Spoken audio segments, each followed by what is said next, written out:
Hello, hello, hello. Welcome in. Welcome in. I hope everyone is having a great holiday season and welcome to our last day of the charity campaign. A very pilky Christmas. Welcome in. I hope you're having a wonderful time. And we got to £9,000 today, which is genuinely crazy.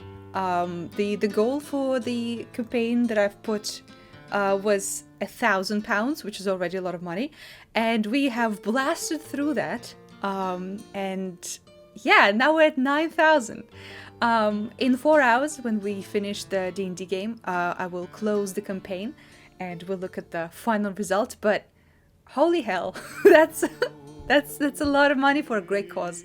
I'm very, very proud to say thank you so much for being part of this community, guys. I'm very proud to be among all of you amazingly kind, generous people. And I'm excited to finish this campaign today with an amazing set of folks. We are coming back to the Ballad of Ennersval campaign, and we'll see what our gang gets up to today. So, let's go say hi to the players, shall we? Because it was great and already Hello. Oh yeah. mentioned it. Oh. Hello. Hello there. Hello. Hi. How you guys doing? I'm good. I Good. got me a warm glass of pilk for the session. Oh, Hell yeah. Oh, yeah. That's what I Warm, like to too. hear. Mhm. All right. Bill Well. Delicioso. Guys, we haven't played this campaign in a couple of weeks. I hope you haven't forgotten everything that's happened. It's me. I've forgotten everything. Nice. No. Who are we? Nice. What's happening? What's D&D? So yeah, we'll say hello to the players, and then we have a very special announcement for you guys as well. So let's start with who guys you are. So Artie, who are you? Guys, I am. Well, RTMI. Kova is the name in the game. Uh-huh. I'm FartieArtie on the Twitch. Very I good. just told you my name. Awesome, Swifty. Guy, I am Rit, but Hey guys, real fuck you! life Actually, Swifty. I am so tired. I'm so stressed and tired, and y'all stinkers can't let me say one sentence wrong. Fuck you. We love it though. Uh-huh. I love it. We love it. Yeah, it's a good thing Alright. Talia already left. Oh yeah. Oh my She- gosh, Hey she's guys, so she can dead. come back. She can come back. No, Listen, no. she's turning around. She's doing a U-turn. No. All right. So Swifty, you are Swifty. Nice. I am, Cool. and also Rit. Nice. Reb, save us. Hi, I'm Reb. I play Wick, the Fire Genasi gunslinger. Pew, pew, pew. That's the That- sound of a gun. Now that's a beautiful and concise introduction that Yay. doesn't make fun of your DM. Now that's my favorite Oh. player right there. Mine. Well, we can turn this around. People, All right. Schnoo, who are people. you? I am Kari Bear of the Schnoo Moon. I mean, Schnoo Bear of the Moon Clan playing Kari Bear, something like that. You know. Nice. Nailed it. Sorry, Bear. So cute. Nailed it. Absolutely nailed it. Cory Bear. All right. All right. You guys stink. You guys Yeah. His stink. energy's immaculate for going into a really dramatic, tense moment. Yeah. Yeah. I mean, I think we could all agree the week has felt a little longer than a regular week, so we're a little zoobied right now. Yeah, Yeah. but Zooby, this week has been also full of whimsy, which by the way, Whimsy? yeah, Oh, whimsy. yes. All right. Speaking of whimsy, Swifty, you have a super special announcement for us. Take the floor. I do. I thought you were gonna do it, because you're cool and good at saying things. No, you're gonna do it because you're the one that made it. You put all the You're work. so cool, V. You should do it. Oh, I You're see. So now I'm cool. Hey, I see. Swifty, you're also good with the words. Yeah. Oh You can't no. lie to us. Oh no. Okay, everyone. I have a very special announcement. I hope you're all extremely hyped for the first ever Ballad of Ennersval art book. Easy. It's available right now You can buy it for only $5, and those $5 will go to Cancer Research UK in honor of Pilkey, and Yes. all the sales will do that until the end of the year. And it's 200 pages plus of Yes. incredible artwork from all of these goobers and me, and Yep. it has in-character notes. It has player commentary. It's got a bunch of bonus meme content at the end. It's really good, guys. It's It's really so good. Guys, it's so good. Swifty put so much work into it. And yeah, basically, all of the art that we do for VODs, all of the illustrations we do, they're all in there, like in just one place. And there's a little bit of special information given. So yeah, please check it out. Please check it out. And all the money it generates until the end of the year all goes to Cancer Research UK, just like our campaign. Yippee. Yippee! Get it. Amazing. They all get it. It's awesome. Get it. Yes, it's so good. Only for $5 Roonies, 200 pages of art. That's crazy. Now that's Yeah, crazy. it's wild. Honestly, a steal. Honestly, a grand steal. All right. Thank you so much. That was amazing. Now, are we ready to jump back into the Ballad of Ennersval? I don't know. No. All right. Then I guess the stream's over. I'm staying in the car. All right. So, I guess the question is this. What happened last time on Ballad of Ennersval? Tough question. I'm gonna start somewhere else, though. In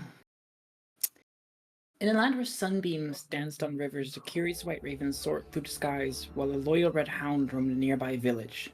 The raven noticed the villagers gathered in despair, for a terrible drought had parched the land, leaving rivers dry and fields barren. Driven by compassion, the two both ventured in place of the villagers to find something to help. Trials, lies, and horrors awaited them, but they bested all challenges, and in the end they managed to save the village, but the forest paid the price. Now the raven and the hound protect the cursed forest, trying to guide any wayward traveler out before the corrupted lands take another soul. A bitter ending, that's how it was told to me. Fairy tales often go this way, at least when first told, but any storyteller knows how to spin a tale just a bit different, to play into your audience, get them to hang on every word that leaves your lips. So tales change, and when cautionary, their messages can get muddled, and the warnings forgotten. Any storyteller also knows ink is lighter than a heavy conscience. We write our tales on parchment and page, but those words can be easily adjusted. The warnings remain clear, at least to those who are willing to read them. A bitter ending is what I expected, but an ending I've yet to be granted. In fact, I'm not even sure where this tale begins or who's the first to tell it. Maybe the warnings were already muffled once they reached my ear, or maybe I just chose not to read them. So, here I am, Sam. The quill writing your story. Those years might have finally paid off. Everything seemed fine when we left Gwen, with us joining the grapevine and being told a few things to get sorted for an upcoming soiree. So we went to the tavern next to the Golden Lyre Theatre called the Rapier and Quill Club, manned by an Amber Eagle orc called Thun. Actors and bards filled the club, some familiar. We had some discussions, talked to some people, and Kari took a step to get over her fear of fire, which was admirable. Then it came down to clearing her to-do list. We talked to Gideon, an infuriating kind, but full enough of himself to be predictable, easy to use. I am to be his editor, and we are to bring him to the soiree. In exchange, we get to have access to the curtain call, even though Gideon appears not to have a penny to his name, which, again, could work in our favor. All in all, the conversation could have gone worse. Then we went on to the next person to talk to, Moira. Jane in her cell below the guard station, obsessed and crazed as ever, digging daggers through words, trying to piss us all off, which for the most she managed to do, definitely to Wick, which is understandable, considering their history. She called me a mutant, looked through my appearance like I was an experiment.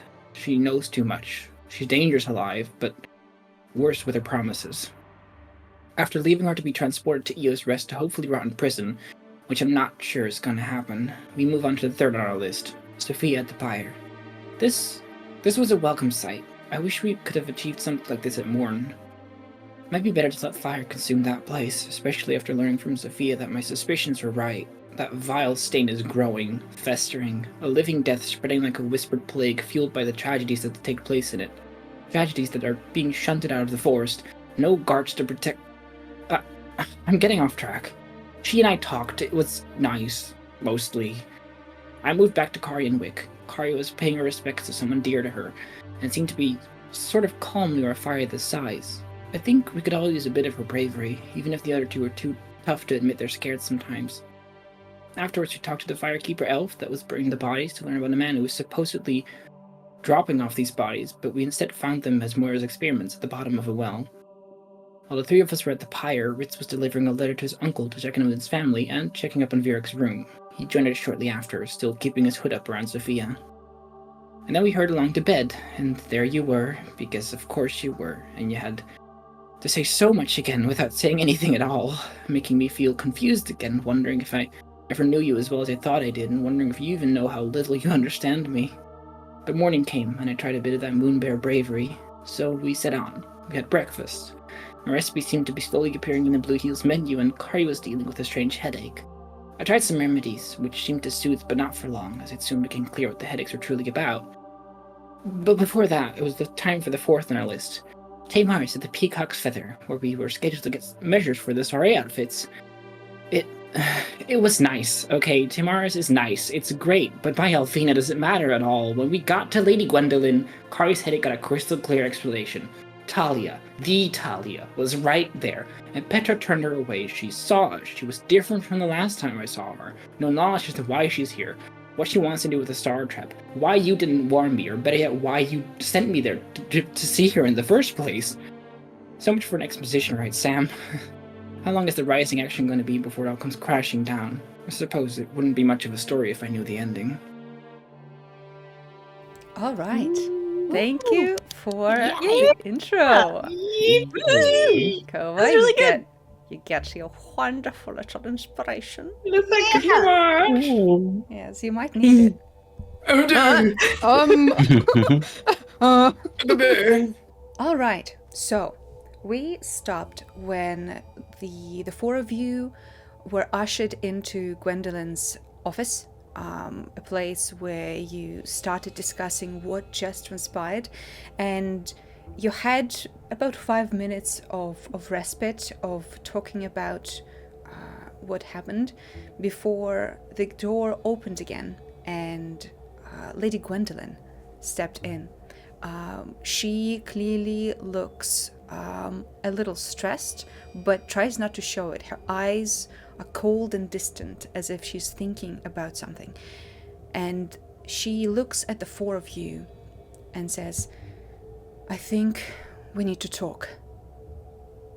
She sits down behind her desk and looking at four of you and says, "I think it's clear from your behavior in the hall that you know who that was, Kova." Right. Yeah. Maybe. Let's dispatch with the maybes. It is not the time nor the place. Clearly, this individual is powerful, and to protect the city, we need all the information we can get. So please, the floor is yours. You have no idea he just turned away, did you? We are not easily intimidated in this house, but we also do not underestimate our opponents. If you have any knowledge of why we should be scared, please do tell.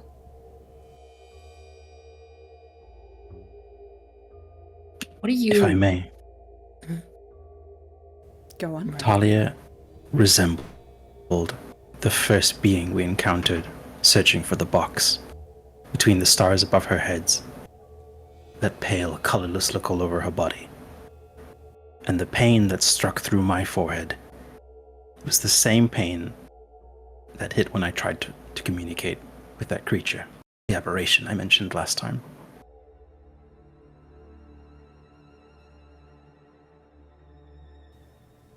I see. Well, the fact that she has some unknown to us magics was quite clear, but I'm looking for something more concrete. So, who or what is this? What does the doe plan to do about it? You see a little bit of irritation pursing her lips, and she says, "I will not discuss any plans before I know the information. It is foolish for us to talk about before you tell us what is going on. I would assume that at this point we trust each other enough to at least not conceal dangerous information. So please don't beat I around don't know the if I bush. do. You seem awfully keen to give us a long leash to walk with, but I have no clue as to why. My goal, as it always was, is to protect the city. You The four city? have shown me that you have the capabilities and the bravery and, most of all, the heart to do the same. I do not comprehend where your distrust is growing from now. Well, this issue started outside of the city. If the doe ever, took care to help outside of it, maybe you'd know, or maybe you'd have already handled the issue. It's from Morn. But these pious hands of the doe seem to be quite self-serving. I'm not really interested in joining a circle jerk. You see her brows furrow, and she takes a moment before speaking and says, "You are clearly stressed, frightened, and are not in control of what you're saying. So I will not hold this against you, Kova. This room is protected from scrying magics and from any other type of spying. Me and only one other person knows the extent of the Star Trap's power and danger in this house. I It'll be would over, like right?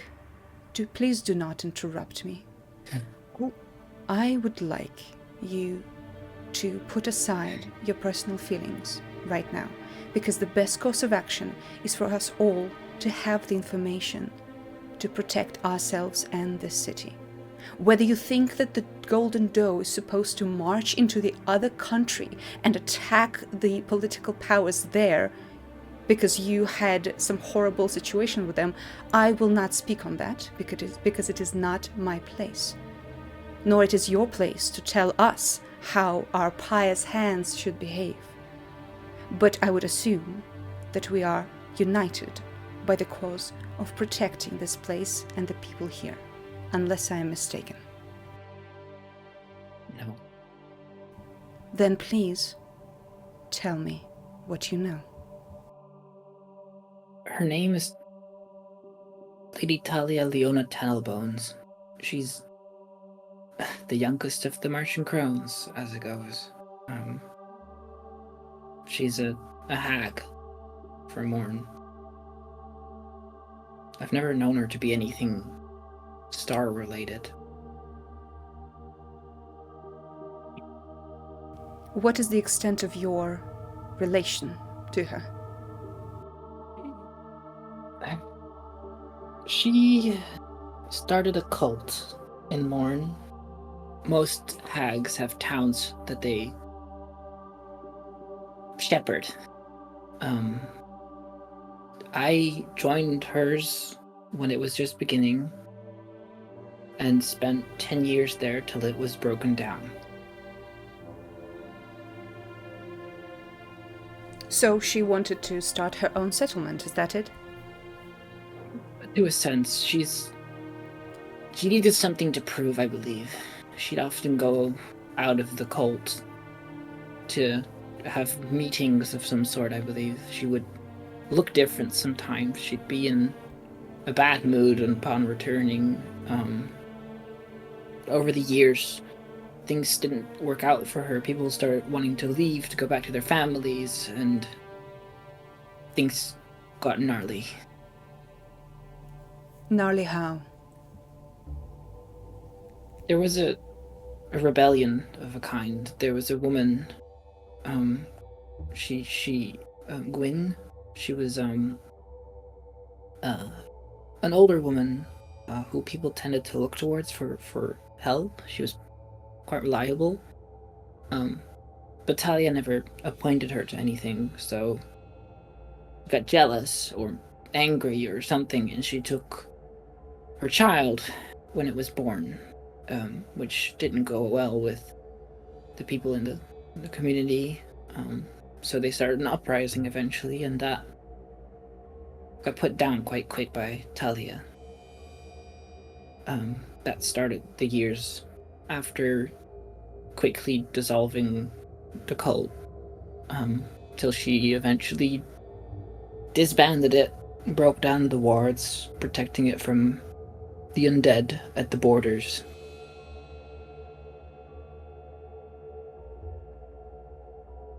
And how Yeah. long ago was that? About 2 years. 2 years. In that time you have not seen or heard of this Talia? No, I've tried to find the others, but I don't know. I don't think I would actually want to know what happened to them at this point. Well, I do, but I see. nothing. She seems to believe that she has some sort of claim to the star trap. And if what Kari mentioned is indeed true, she might be the one who sent that aberration after you and after Louis. Yeah. Do you know anything else about her? Extent of her powers, weaknesses, where she's located now? She used to be more animal focused. I found out eventually that she would kill people and turn them into animals, farm animals, usually, that we took care of and we raised like regular cattle. When she lost it and she started getting angry, she did it more as a show of power, a threat, lashing out. Is it possible, if she is so changed, that she has received powers from someone much like ourselves? We have a patron. Does this Talia have a patron who may be after a star trap or something, seeking that power? It could be, but it would be very strange for her to seek power from someone else like that, unless she was very focused on being powerful, but I never thought she would turn to someone else to give it to her. But if she knew about the star trap before, or if she's seen it or somehow gotten a hold of it and she got herself those powers, that seems plausible. Yeah. After meeting Moira, it seems when people are desperate or in search of something, they will take whatever means they will get. The Yeah. question is then, what is her ultimate goal? Why would she need the star trap? I'm not entirely sure, but I talked to Lady Sophia. We talked about Morn. She'd been there, I think, over 100 years ago or so. And she met Lady Talia. She was still starting out to be a hag or apprentice or something. I'm not sure what she meant, but that presumed that she meant that Talia wasn't always a hag to begin with. Maybe it was some sort of trial, but maybe she lived a life before this. So I thought her goal was to fit in with the hags, but now I've learned that Morn is growing. And there's sightings I've seen in Morn. Undead that act differently than anywhere here. Then it leads me to believe that maybe she's, I don't know, making it spread harder, making it go faster, making it cover. Sophia was worried that it was going to consume us all. Like maybe a weapon of some sort, some sort of domain that she's expanding as if it's a war. It sounds like to me. I'm not sure. Are you saying that Morn is not just a place, it's a force? It's like a curse, but And on that a curse is grander spreading? scale. Yeah, Sophia's sure of it, and well, she's been here for a while, so When you say undead function differently, behave differently, what do you mean? there's a force there. I call it the Vast. I don't really know if there's any records or names other people have given it, but it's a conglomeration of ghosts, spirits, death, souls. I don't know. It's this mist, this giant cloud of crowds of dead people that I believe go back before Morn was Morn. They caught me at one point. And when they did, I got a vision of what happened to the kingdom before Morn, how they were slaughtered by these iron mask wearing people. It was bloody, a scene, awful to see, but I got rescued out. Sophia apparently had the same fate, but she wasn't so lucky to get out. So you survived where our Master of Tears has not. Yeah, I suppose. What led to your survival? He gives her an intense look of trying to figure out if this is something he needs to tell her, if this is something that it's smart to tell her.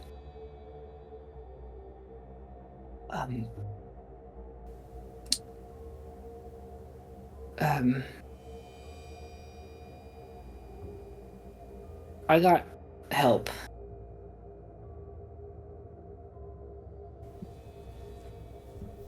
Magical, I assume.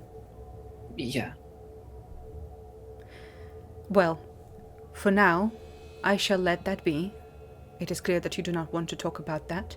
However, if this information becomes pertinent, and if indeed this vast, whatever that is a danger, I will demand this information. I'm sure you understand. Yeah. For now, though, it is curious that you bring up the kingdom that was before Morn, because, to the best of my knowledge, when the Coven overtook that land, they struck that kingdom out of history. It seems they were inspired by what Alfina did during Godsunder, and tried to make their own experiment of annihilation. So very little information of what was before Morn is left. If that is somehow connected to Talia's ambitions, then it would be pertinent for our research. As for Lady Sophia, I clearly need to talk to her about this. I will not divulge too much information, but if she knows this Talia, then she might have something to help us.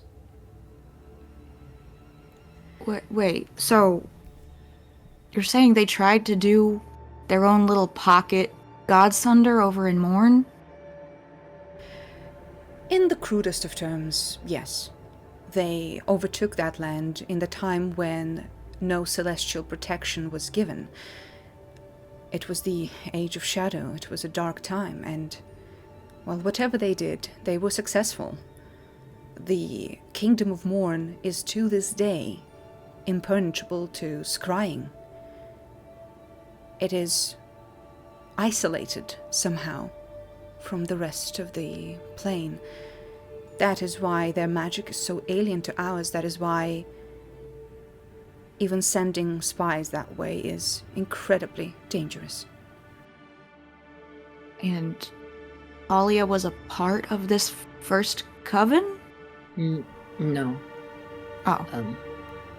Morn happened about 700 years ago. Oh. Talia, I believe, has only been a hag, if Sophia's directions are correct, for maybe 200 years or less. Were any of the other hags in that old coven? Yeah. They should be. I haven't interacted much with others, though. Kova, give me a history check. Ooh. Clicky, First roll, first roll. First First roll. roll, first roll. Oh, I'm gonna reroll that. All right, use inspiration. All right. It's a good one. Okay. 16. All right, that's much better. 16. All right, so yeah, you think about it. Obviously, you have very little contact with the rest of the Morn, but you did live in a township for 2 years after, and you picked up a couple of things. And indeed, you know with this information, with 16, that the Coven of Morn used to have 13 witches. That is the number of witches they had when they took the country. Since then, their number changed, and there are 8 hags now. Assuming that Tale is new, then that means at least a group of them either died or disappeared. You do not know, but you do know that at least one of the hags, Ikora Bogbreath, who is the hag patron of Barbary Bog, where you lived, she has been around since the beginning of Morn. Mm-hmm. She's one of the largest, one of the strongest, and her township, based on that, is one of the safest places in Morn. Mm-hmm. Yeah, I'll relay all of that. Mm-hmm. Well, maybe they're trying to do it again. I mean, if they want the star trap, if they want to remove the celestial protections over Ennersval or anywhere else. I don't know if they're in cahoots with this one. I mean, I can't say for sure. They might as well be, but... You think Talia's working on her own? I think so. I mean, when I was in the Barbary Bog, as much as it was strange, there were still offerings and still blood sacrifices and shit like that. But like, she wasn't present as much. Talia seems different, inexperienced almost. Maybe she wants to make her own Morn. Yeah.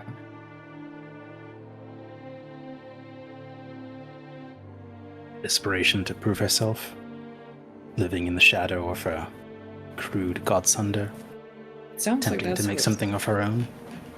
Yeah, it sounds like that's how it was, at least, but this is beyond. I don't know if she's still trying to prove anything to hags, or if she's just broken and gone way overboard. I don't know what she's up to, but I mean, you can't have this soiree, right? We're canceling that, right? Oh. Don't seem like it's a time for parties right now.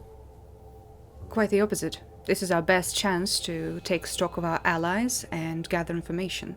Speaking of gathering information, Kova, since you have the most knowledge of this person, is there any way for you to gather more? You want me to go back and do... You want me to interact more with this? I'm asking you if you have any ability to gather more information about this.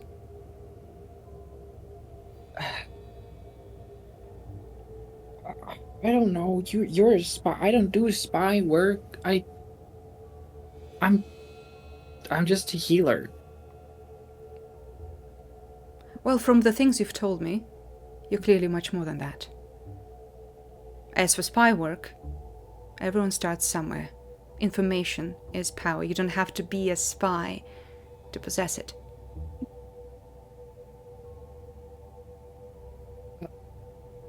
I guess I could ask if there's a mage or a druid or someone who's capable of sending messages. I have some contacts I guess I could reach and warn to ask. That would be wise, although, of course, do not tell them too much, lest it puts them into danger as well. Right. Honesty for honesty, I will share a little bit of information with you that does not leave this room. Lady Petra, up to today, was not informed about the star trap. That was done by design. A lot of forces out there would want to penetrate the mind of one of the 4 leaders of the main clans. So there's something to be said about the power of not knowing, if you understand my meaning. It's nice. So the issue is, our Lady Petra is spiritkin. She has been learning for a while to protect her mind and understand its capabilities. She felt Talia in her brain. Talia was looking for things connected to the star trap. Although Lady Petra was protected by the plausible deniability that lack of information gave her, it is clear that Talia was not convinced. As of right now, still only me and Master Ovid know about where the star trap is currently. I would like to keep it that way, but you say that it's not time for a party, Kova. This is where we will plan our next move. People will begin to learn about the star trap one way or the other. We need to understand who we can trust, what is happening, and what the other clans are planning. If now we have an external threat, that might bide us some time and give us an opportunity to connect with the others. The issue is, we do not know the extent of her powers. And so we have to be very, very vigilant. If you are able to gather more information about this, I urge you to do so. It is in our best interests. Lady Gwendolyn, with all due respect, you're sending a lot of people straight into danger. The danger came knocking. We are already in it. And The way we reply to it is different. Yeah, and you're choosing to hold a party with gathering important people all in one spot. Talia attacks there, then what's your plan? She smiles and she says, if Talia attacks when all the most powerful people in the Empire are in the same place, then she'll get one hell of a fight. Do not underestimate the powers that will gather here. Ritz glances over at Kova. How am I to be sure you're not just doing this to get rid of some people that you'd rather not have in a higher power? Kova. You're welcome to think that. And I would feel almost offended at how low you grade my abilities as a spy master. If all I need is to make a party to trap people and kill them, how good am I as a spy master? The word would spread. People would know. If I need to kill someone, I'd have much better ways to do it.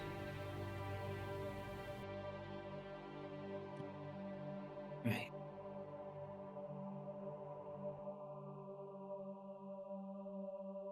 I mean, Kova, you seem pretty worried about how powerful Talia is, right? I don't think we should underestimate her, Lady Gwendolyn. She's seemingly a lot worse than when I last encountered her, and when I last encountered her, she was able to fend off dozens of people at ease.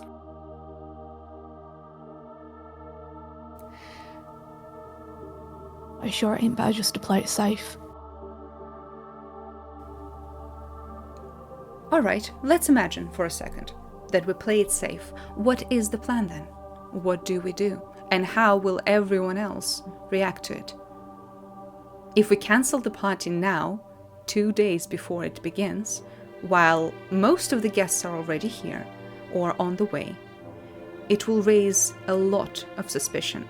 We will look weak, unprepared, and people will start asking questions before we are ready to answer them. I am not opposed to any other plans, but please do tell what we gain from that. I mean, I don't know, I'm not a planning person. But you guys are pretty smart. What do you think? Do you have anyone else that knows about hags, about fae, about Morn, any of it? I have my ways of getting information. Honesty for honesty. Well, my plan was indeed to talk to Lady Sophia first. Then we have a very knowledgeable librarian in the city who might pull from some deeper archives. And of course, I have my network. In a few days, I will have as much information as is available about Lady Talia, and we shall see. As for cancelling things, that is a knee-jerk reaction. We do not deal with panic. We are careful, but we do not get scared that easily.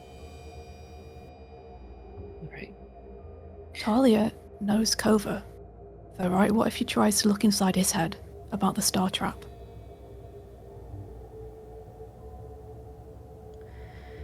Well, in that case, she would know that Kova doesn't know where it is. There's something to that. It might be my magical friend, or it might be some weird connection I have with her, but a few days ago, before we even really set foot in the city, I think we were just entering it, not sure, but I had a dream. And I was looking through her eyes at a campsite that we'd previously been at when we discovered the star trap that we left in a hurry after we were attacked by one of those things. I think that dream was her. Yeah, same dress. I didn't realize it at the time, but seeing her today, yeah. Well, if you indeed have some insight into her mind, then that is a connection we might be able to exploit in the future. She seems to be quite confident in her powers. That might be a boon. She did, maybe... Was she looking at us with the construct she sent? And that's how she knew where the box was last? No, it was... I saw her hand. I saw her edge of her dress, her fabrics that she wore. It wasn't an aberration, it was her. She was there, physically. Mm-hmm. I don't know how this Fae business works or what she did to me to make me this way, but I'd like to figure out more. Speaking of the library, did you have that card that I asked you about? Yes, I do have a card. She smiles and she puts her hand into one of the drawers and takes out 4 little wooden tokens with gilded design of a vine around them. And she says, "This is your library number. In the library you'll have a card with books that you can take out. As for any deeper archives, this is something that you gain as part of the grapevine. You can cite your connection to me and gain some special access. But I would urge you to not misuse that power. Above table, connection to the grapevine and Gwendolyn gives you guys once a day an ability to use your connection to Gwendolyn to cite her name and get a advantage on a persuasion or intimidation roll within the city. Ooh. Oh, that's so cool! Ooh, name dropping, huh? Yeah, basically you Yeah. can name drop her once a day, like any one of 4 of you, but only once a day, and get an advantage on persuasion or intimidation. Oh wait, did you say like out of 4 of us just once, or we each get one? No, you as a group get once a day an ability to invoke her Yes, name. yes. Cool. Yeah, basically Damn. name drop your boss. Yeah. Yeah. So You know who I each- work for? Yeah, we know a guy, but we now have we know a lady. Yeah. Lady. Yeah, Do you know who I am? basically. Then she stands up and says, well, there's a lot of work to be done. I shall await for you in the evening, a day and a half later, for the soiree. The guard will escort you where you are needed, but at the sundown, please be at the bridge. Today? And if by that time you learn anything else, please do keep that in mind for our next meeting. Right. She stands up and she opens the door for the 4 of you to go through. As Kova, you pass by, she puts a hand on your shoulder and she says, I know it must be tough, and I cannot know what exactly happened to you before this, but you have my sincere thanks for giving me, well, maybe not everything, but a lot of actionable information. This intel is important. And in thanks for that, I shall forgive your impudence and offense. Have a good day. Yeah. Yes. Outside, you see the same guard who is standing there, a little nervously picking at his hilt. It says, "All right, well, right this way," and he takes you all down the stairs into the main hall and out into the evening air, and you are alone. Yes? When we leave, are the maggots still on the floor? Give me a perception check. Yeah. Icy footsteps still ruining the Yeah. hallway. What was that? Perception? Yes. Okay. Do it. No. Oh, So no, you do see someone scrubbing the floor in the Okay. main hall, but you don't know Yeah. you don't know if they are successful. But yeah, you leave. It is not sundown yet. You are standing in the shade of the trees around the House of the Doe. Rich would just you wants like to to do? ask the guard. Yeah. What's your name? What's your name, mate? Oh, Kane. Kane. Nice to meet Yeah. you. I'm Ritz. Oh, thanks. This is Kari, Wick, Kova. Hi, All thanks right. for the help. Yeah, Hey. thanks for the patience. No problem. You folks seem important. Talk to Gwendolyn and stuff. Oh, not really, but hey, maybe one day. Mm. But yeah, good job and thanks. All right. Good job to you too. He kind of Hey. awkwardly shuffles out of the way.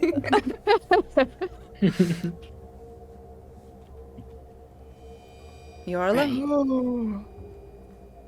I got library cards. Woohoo.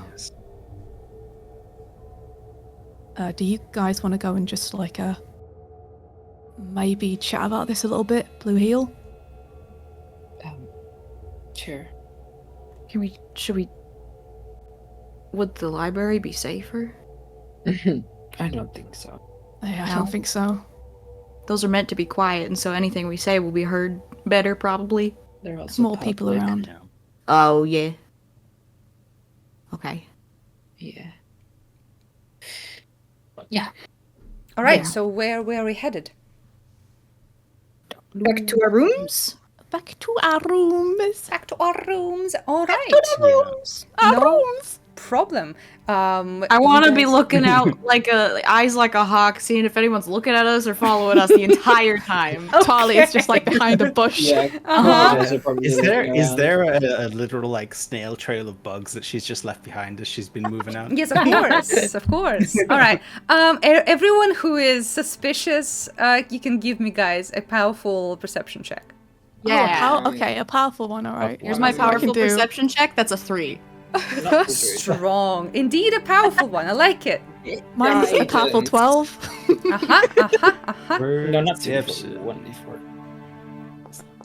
Perception. Oh! Oh, wow. Now that is Yeah, high alert, strong, my Cobra. friend. Now Yeah. that is strong. All right. So yeah, Kova is just looking around like a hawk. His He's head been on a traumatized. swivel. Yeah. That makes so much sense. Holy Yeah. shit! Yeah. The city doesn't seem any more suspicious or dangerous than it was a while back. You see that there's a bunch of people decorating the bridge across Tango Run with garlands of flowers. You see a lot of stalls are being built in on the Heart Square with the statue of the golden deer and the fountain. You see a lot of people doing the last bits of preparations before the flower festival begins.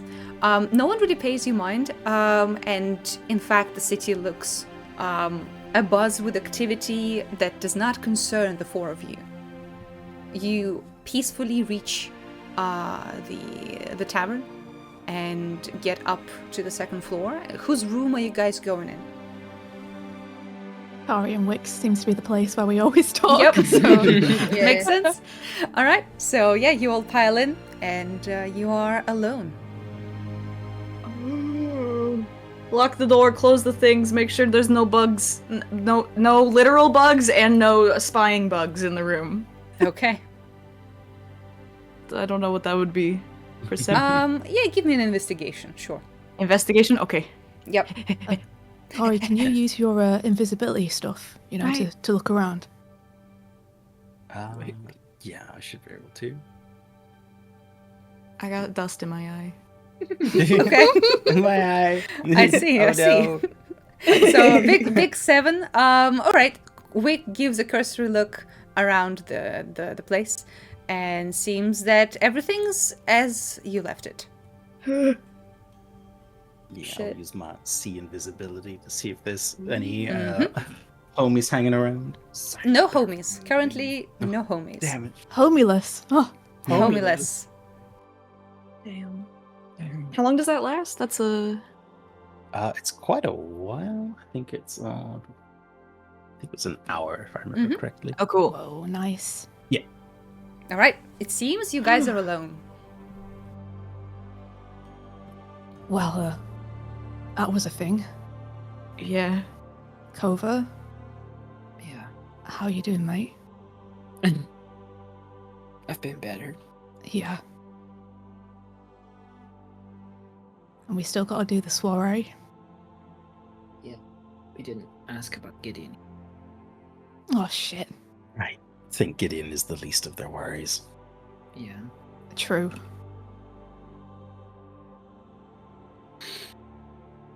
Well, now what? I don't know, you wanted to talk. Guess we gotta look into Talia, right? Yeah. I Yeah. guess.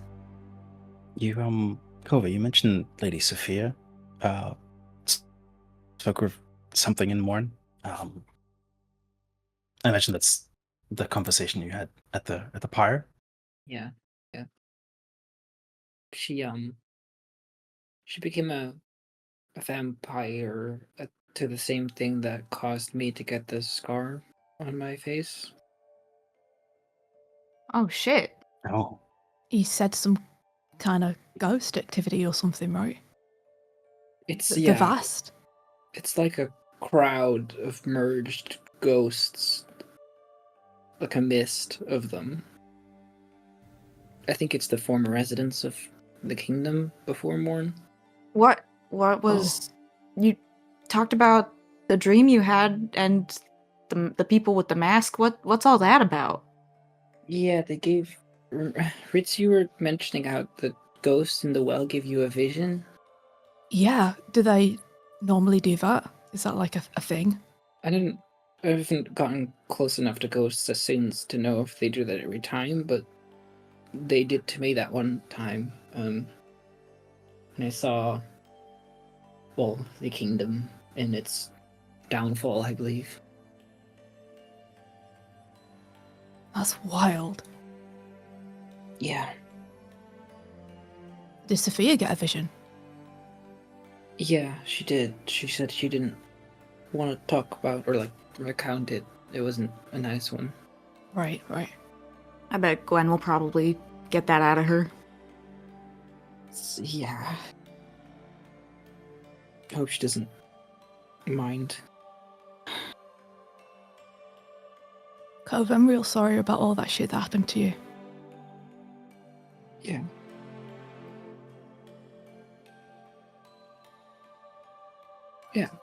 Yeah. We'll just do what we can, right? Right.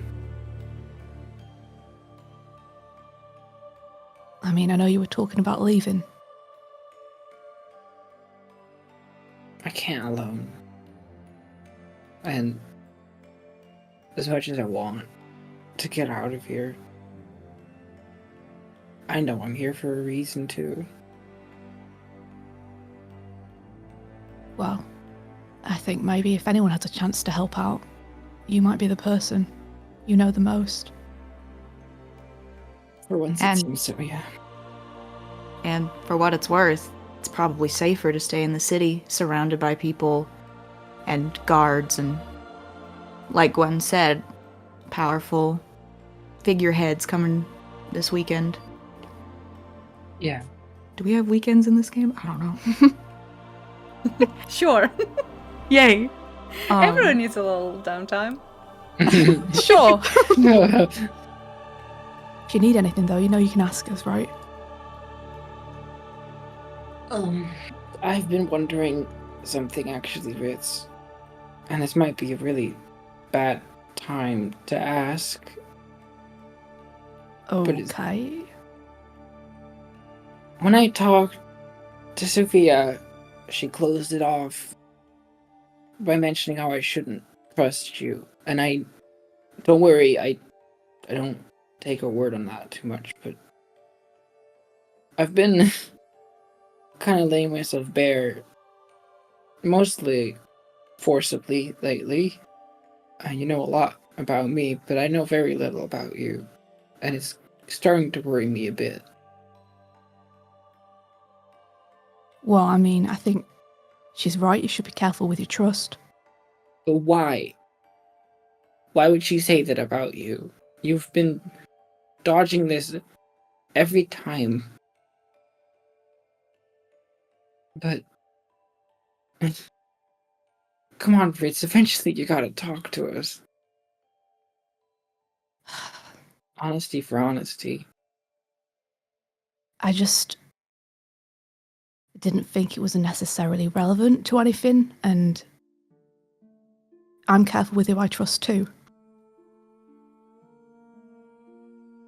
I kind of make it my business not to trust nowadays.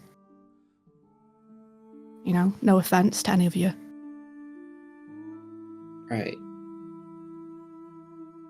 But I feel like information can be brought up when it's going to benefit people, and if it's not, why not just leave it where it is, right? I agree with you, Ritz, but if there's one thing I've learned from these past few weeks is you never know what information is going to be relevant to other people. If we're all keeping secrets, you don't know what kind of connections you can make. You guys ain't gonna drop this, are you? Not anytime soon. No. It's either now or in a couple months. You know, however long this I'll whole take a couple of thing- months. Well, I'm not. I'm. Yeah, thanks, Wick. No, I take that back. I want my months back. It would help me to be able to know where you're coming from. I mean, maybe it'll just, I don't know, maybe it's time. See if you guys really want to keep me around or not. Seeing that. I mean, it ain't gonna be anything too surprising, I don't think. Alright, fine.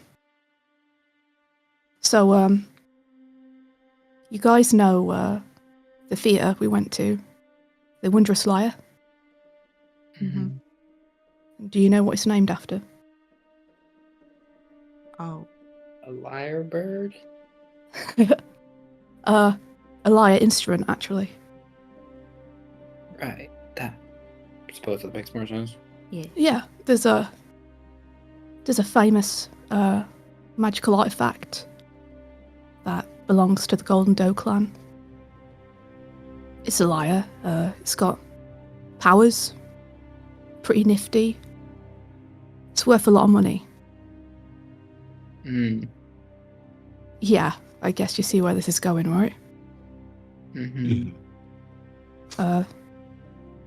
Me and my family never really had a lot of money, so, you know, it came time to do the trials, and I thought maybe, you know, what if I use a Golden Doe trial as a cover? I can go in, try and take the lyre, get out scot-free. It'd be a new life, new start. Solve a lot of problems for me. You know, so I tried to do that. I went in, everything was going all right, got caught, got thrown out, got banned, and, you know, word travels.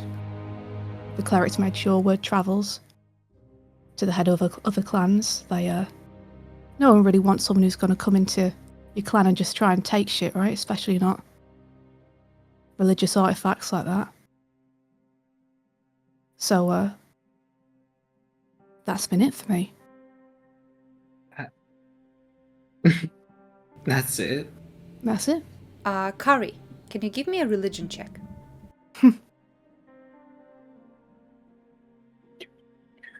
Ooh.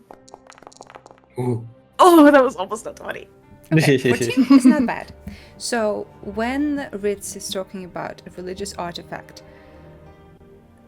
suddenly the animosity in Lady Sophia makes sense, because if it is a religious artifact that they use during the initiation trials, during the ceremony, taking it would be similar to destroying the moon cave. It is a heinous crime to... What was the word there? Destroying the something? Destroying the moon cave, the one where you've been, the sacred place.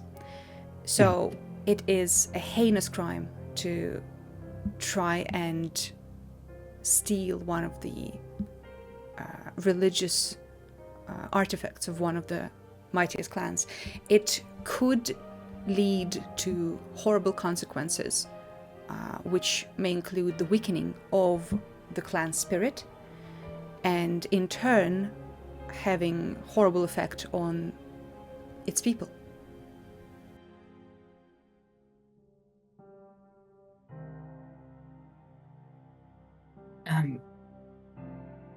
I mean, how old were you? 16, you know, the age you'd need to be to go and do a trial. Yeah. I may not know specifics of clans and their importances and all that, but to me, religious trinkets and artifacts and stuff are a way of surviving in a place. It's obviously different here, but you were just a kid trying to help his family. Your means of it were stupid, for sure. But in the end, you're just trying to survive as well. Yeah. I can't see that as anything too bad. Not anything as bad as they make it out to be, at least. You don't see that as bad? I see it as bad, but I don't see it in the amount that they do. Do you understand the consequence of stealing an important and religious artifact like that? Do you understand how it affects not only an individual, but its entire people? No. I guess not. Stealing it, selling it, putting it in the wrong hands, damages everyone. That one act could have cost a lot of people a great deal of things. It is no surprise that the clerics, Sophia, Gustav, have spread the word. No clan would ever risk that. Ever. Corey's right. Right. Rich, did they tell you these things? The consequence of taking an item like this? No, I mean, Corey, I was just a stupid kid, you know? Yeah, All I saw was something that would fetch a lot of money. You didn't know. You dealt the hand you were dealt. Like, you didn't have the you didn't have the context. No one gave you the context, and so you did with your life what you could do. That's nothing to Smarter be. people would have known. It's a short-sighted decision, but it's not. You're not a villain.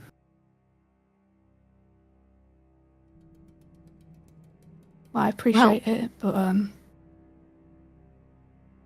what I am is just a thief. So, make of that what you will.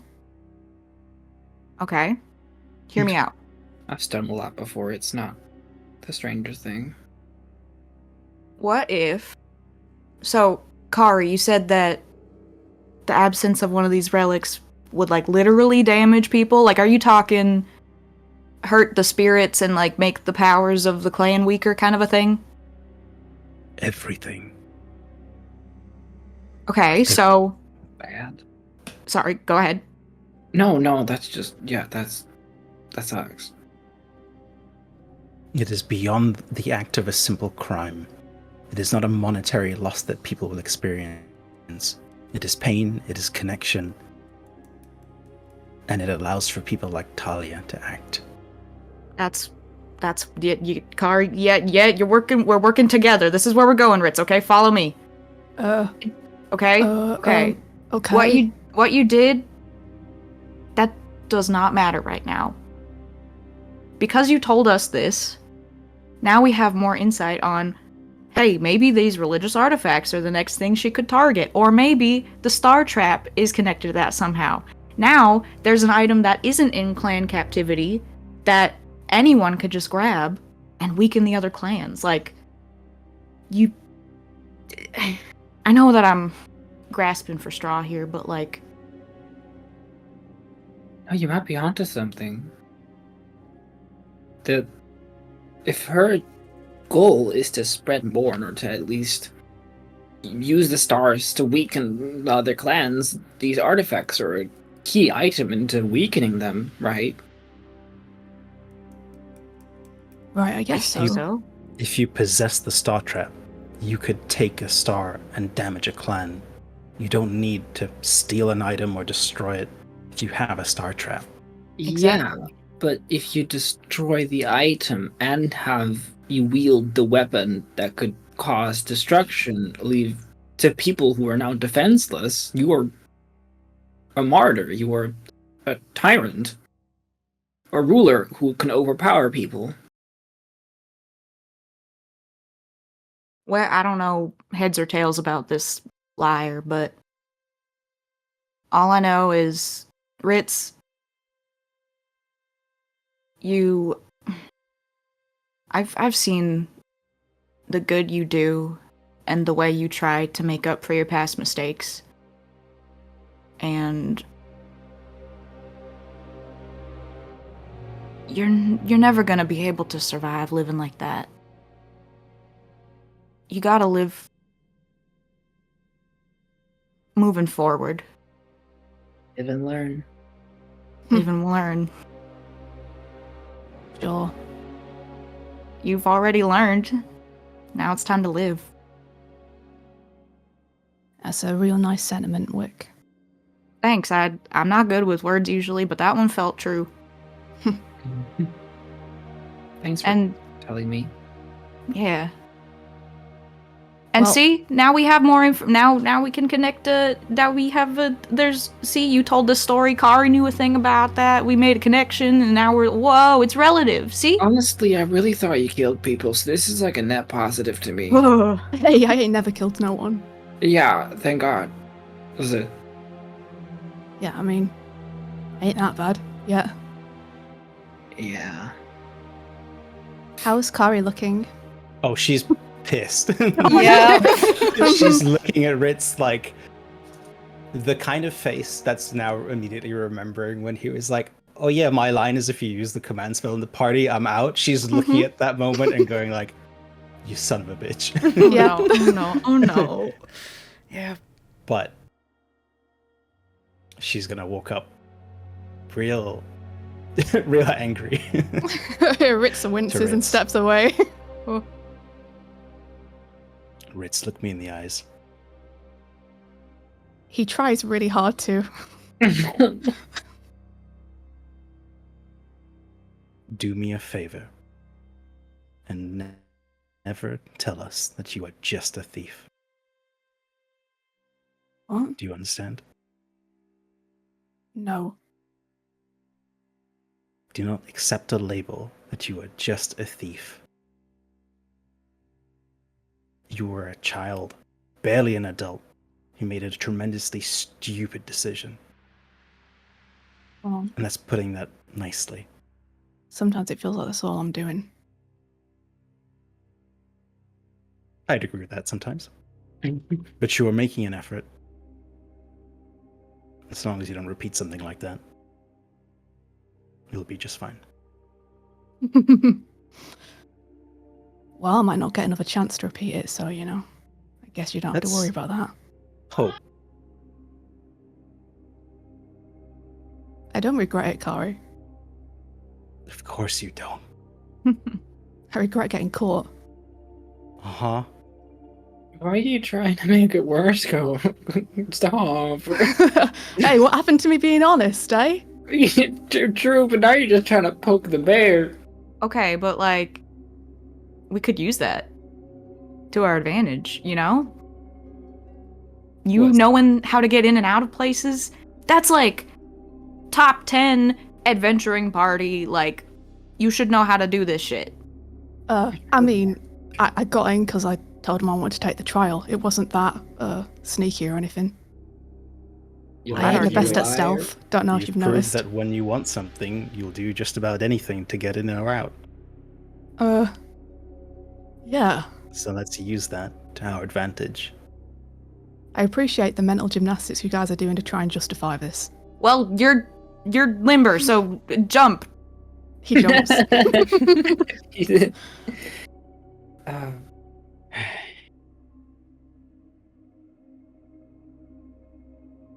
Well, This is. Thank you, though. Really. Yeah, well, like you said, it was even now, it was in a couple of months, so Mhm. On I'd rather that, you just know the kind of person you're hanging around with, and then you get to decide if that's what you want. Rich, this doesn't change my perception of you in the slightest. You just made me know that you did like a really dumb thing. Yeah, But this is very in character for you, actually. yeah, I'm sure. No, that does not mean it's a bad thing. I'm a grave robber at this point. Like, this is. To me, this is fine. when Osmi and I were little, we would pants people. Nice. Yeah, it was not cool. Oh, that's very cool. That's really funny to imagine, actually. It was fun, Um, but stupid. Speaking of, yes, Corey? No, I was just thinking you're like 3 broken clocks, but never mind, go on. Oh, well, What is it to say about broken clocks? They're right at right. least 3 times. Yeah, 3 right. times. I think. I don't know. Think How many times have we again. been right already? Okay, I'm thinking again. It's you gotta lower the number a bit, but Oh, 2. anyways, 1. yes, you got it. Right. Yeah, that's what I said. 2. Speaking of things that we have to tackle, gonna hate this. Kari. I know we had a whole talk about the mind stuff and what that pertains to, but since that talk, it seems a lot of things happened. He's gonna move closer, and he's gonna grab one of your hands and hold it with his little tiny hands. Sorry, completely scrungly thought I was like, Car runs away. Out the window. That's not a game. That's just me being a stupid. Okay. And I put down a lot of barriers, and I was scared, and I was jumping through hoops trying to make sense of what to do. But you've been really brave lately. And I guess it's kind of inspired me. And in your head, you're gonna hear baby steps as you feel in your palm a little vial with a tooth in it, and he smiles at you with a crooked smile, missing a tooth.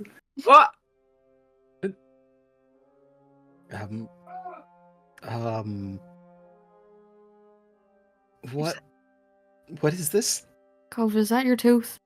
Yeah, okay. Ollie. It's a weird thing.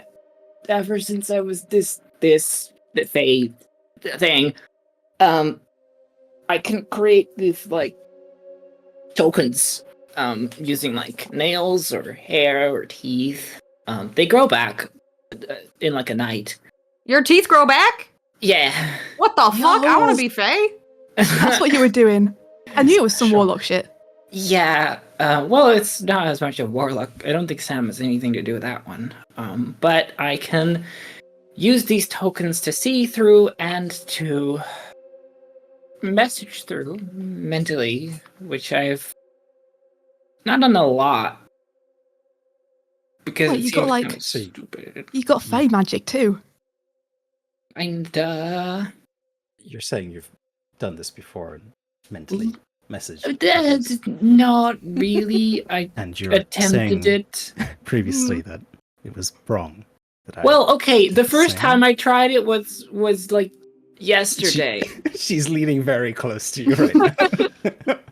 Wow. No. Cobra, I think she's going to kill you. No, you're reserved for first. Oh, great. What an honor. I met you first. It's only fair. I guess so. I was just trying to figure it out.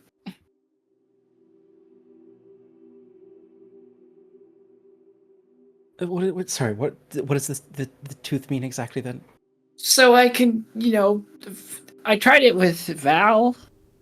I don't know if he got the message or not, but if someone's wearing it or like has it on them, I can try to, I think, mentally message them. They can't answer back like you do. But that, and otherwise I can look through it, and then when I do, it destroys it, and then I grow back overnight. Does it hurt when you take it out? Yeah, It must hurt. it kind of sucks. Because it'd be great for pranks if it didn't hurt. Yeah, I mean, probably my hair would be the easiest, but it's still ripping out a chunk of hair. Wait, if you shaved your entire head, would it all grow back by the next day? I don't think. I think this is more like the intent of a magical thing. I can only create one of these like once a day. I don't think if I get knocked like 5 teeth out, I don't think they're all gonna grow back. Oh, Not that resistant. oh, that would have been cool. Yeah. But yeah, I'm. So do I just keep this on me? Well, I was thinking I need to take a breather. After we go to the library, I would like to be in private because there's a lot that I need to think about. So for today, this is like a sort of I can reach out to you if something goes wrong thing. Okay. Yeah, it's totally fair. Well, I suppose. Well, I might as well tell you what I was planning, since the mind speech didn't work for you. Normally, soldiers, we have different calls on the battlefield, and whether that's hand signals or certain sounds, I was actually going to go to the library to find out either Galadian or signals I could use to speak with you silently. Oh. But if you're fine with this, then we can make it work. Well, you were taking big leaps with your fire, so it only seemed fair to try. Also, it seems that you can talk to Samuel anyway, so that's really not that big of a deal now. Yeah, I suppose. How did you and Samuel meet? Is he a person? Yeah, He doesn't seem like a patron. Like, it's a lot Mother more of the shallow than. Yeah, it's very shallow. I saw him when I was in Morn briefly with my parents and my brother, and then he offered me hey, you want to help out in this community? And I was like, oh, awesome! I could prove myself, and also, this guy's kind of hot. Wow. So I see. wow. well, I can't agree with you there. Certainly not my type. Yeah, he seems Wait. a bit too thin for you. What does he look like? I have a picture of him drawn. I want to see. Show us. Okay. He's gonna hobble over to his journal and take out a sketch of Samuel. You know those wonderful birds of vanity and color? Feels a lot like that. Yeah. Spends more time grooming himself than other things. Or like a pigeon. Pigeon's a little less decorative. Like a fancy pigeon. Like a fancy, Yeah. like a pigeon with a hat. Imagine a pigeon, but more like Tamaris. Yeah. Oh, right. Yeah, and he'll show you a pretty well done sketch. And you've seen other sketches of Kovas, and this one seems to do it seems to be more carefully made. What's the pose like, Artie? You have to describe it to me. It's supposed Twirls hair. It's a pose of imagine that we sitting in a meadow somewhere. There's some trees in the back, some birds in the sky, and it will be from one where Sam is looking off into the distance, and there's the angle is slightly behind-ish from him, as if Kova has just been drawing him while he's been zoning out, just looking around. Whoa, damn, this is so good. Oh, Why are you so good at so many things? I had a lot of time to practice hobbies. Ritz, Wick, and Kari, give me a perception check. Ooh! The art is traced. It's AI. Whoa! There are 7 figures.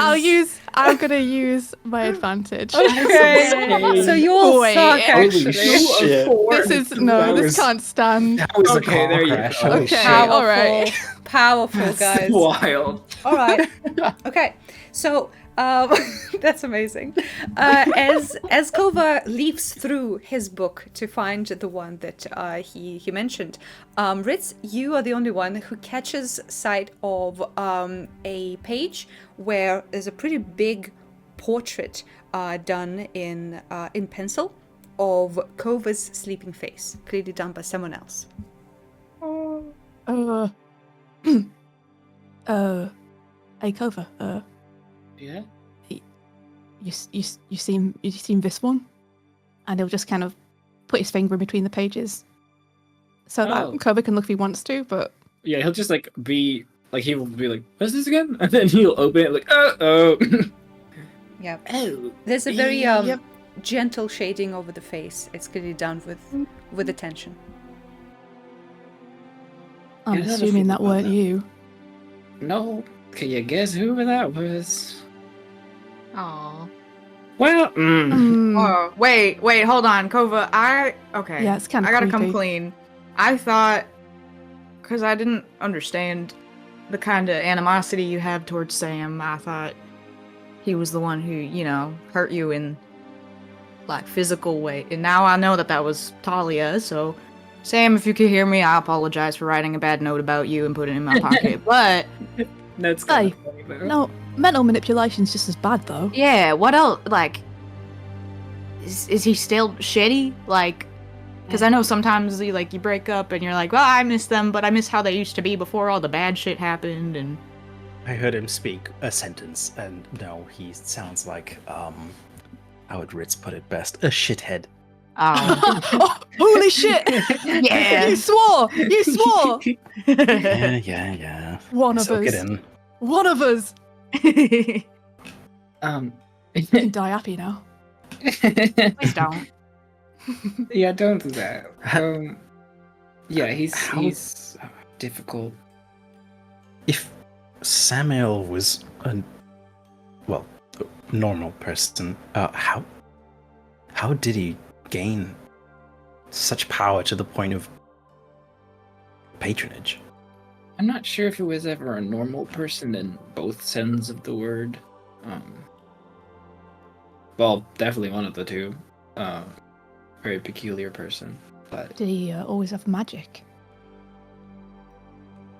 I don't know, GM. Did he have magic? Give me a history check, Kova. Will do. Remember! Stand there. Remember. This is gonna be the thinking. Oh, he don't remember. Okay, so I will say God. this: in the beginning of your relationship and stuff, you know that he would freely come and go from the camp. He didn't really illustrate any ability to do magic, and he didn't do any prestidigitation or anything like that. But he would come in freely, looking rested and clean, and it would leave in the same way. So whatever conclusions you draw from that is up to you. I'm not sure, but I do know that when we were in the cult, he would. I was the only one who knew of him. We'd have this sort of cheeky game of like, oh, don't tell anyone because they don't know that I'm there working behind the scenes on stuff and all that. Oh. But I didn't think of it. What was he doing behind the scenes? Were him they and know Talia in him? cahoots, or?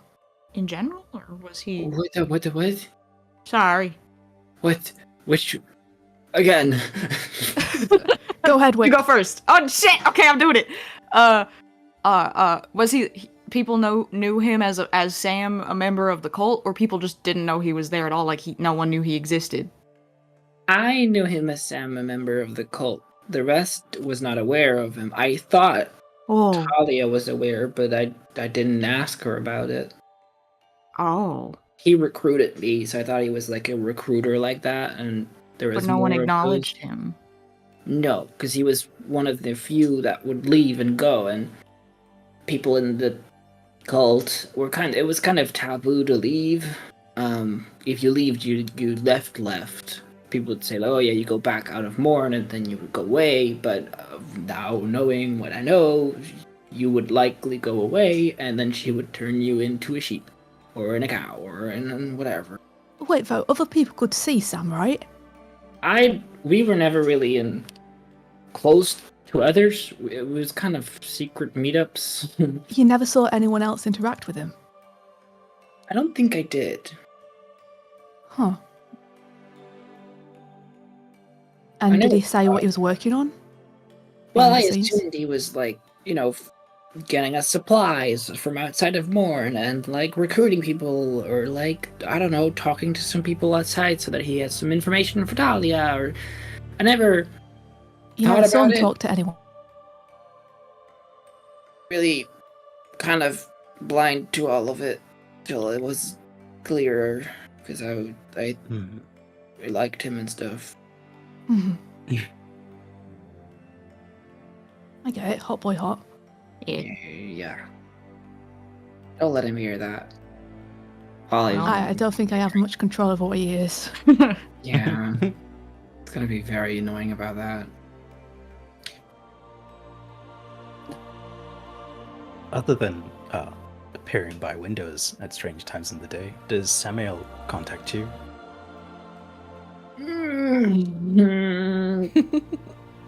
Are you okay?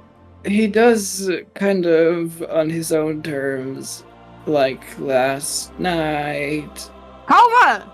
Mm. Kova, I asked you about your dream. Come on! He didn't. He doesn't do that normally. I didn't know what to think. Was he just- warning you about today? I know he refused to warn me. I asked him directly if Talia was involved. He was like, "Oh, don't say that name, not here," and then sat all mysterious like again. Like a So frickin- he didn't say no. No, he didn't say no. Ugh. He did a lot of effort into putting together the dream, which was grass in the sky. Oh, but he I'm can put so- together dreams. Yes, and also, this one I did find out. I was correct on my ethereal plane idea. Oh yeah? Oh. Yes, he confirmed. Remind me. He is indeed in the ethereal plane. Oh. Oh. Oh, good for him, I guess. So this is something we can maybe research in the library what that's all about. Ooh. Right.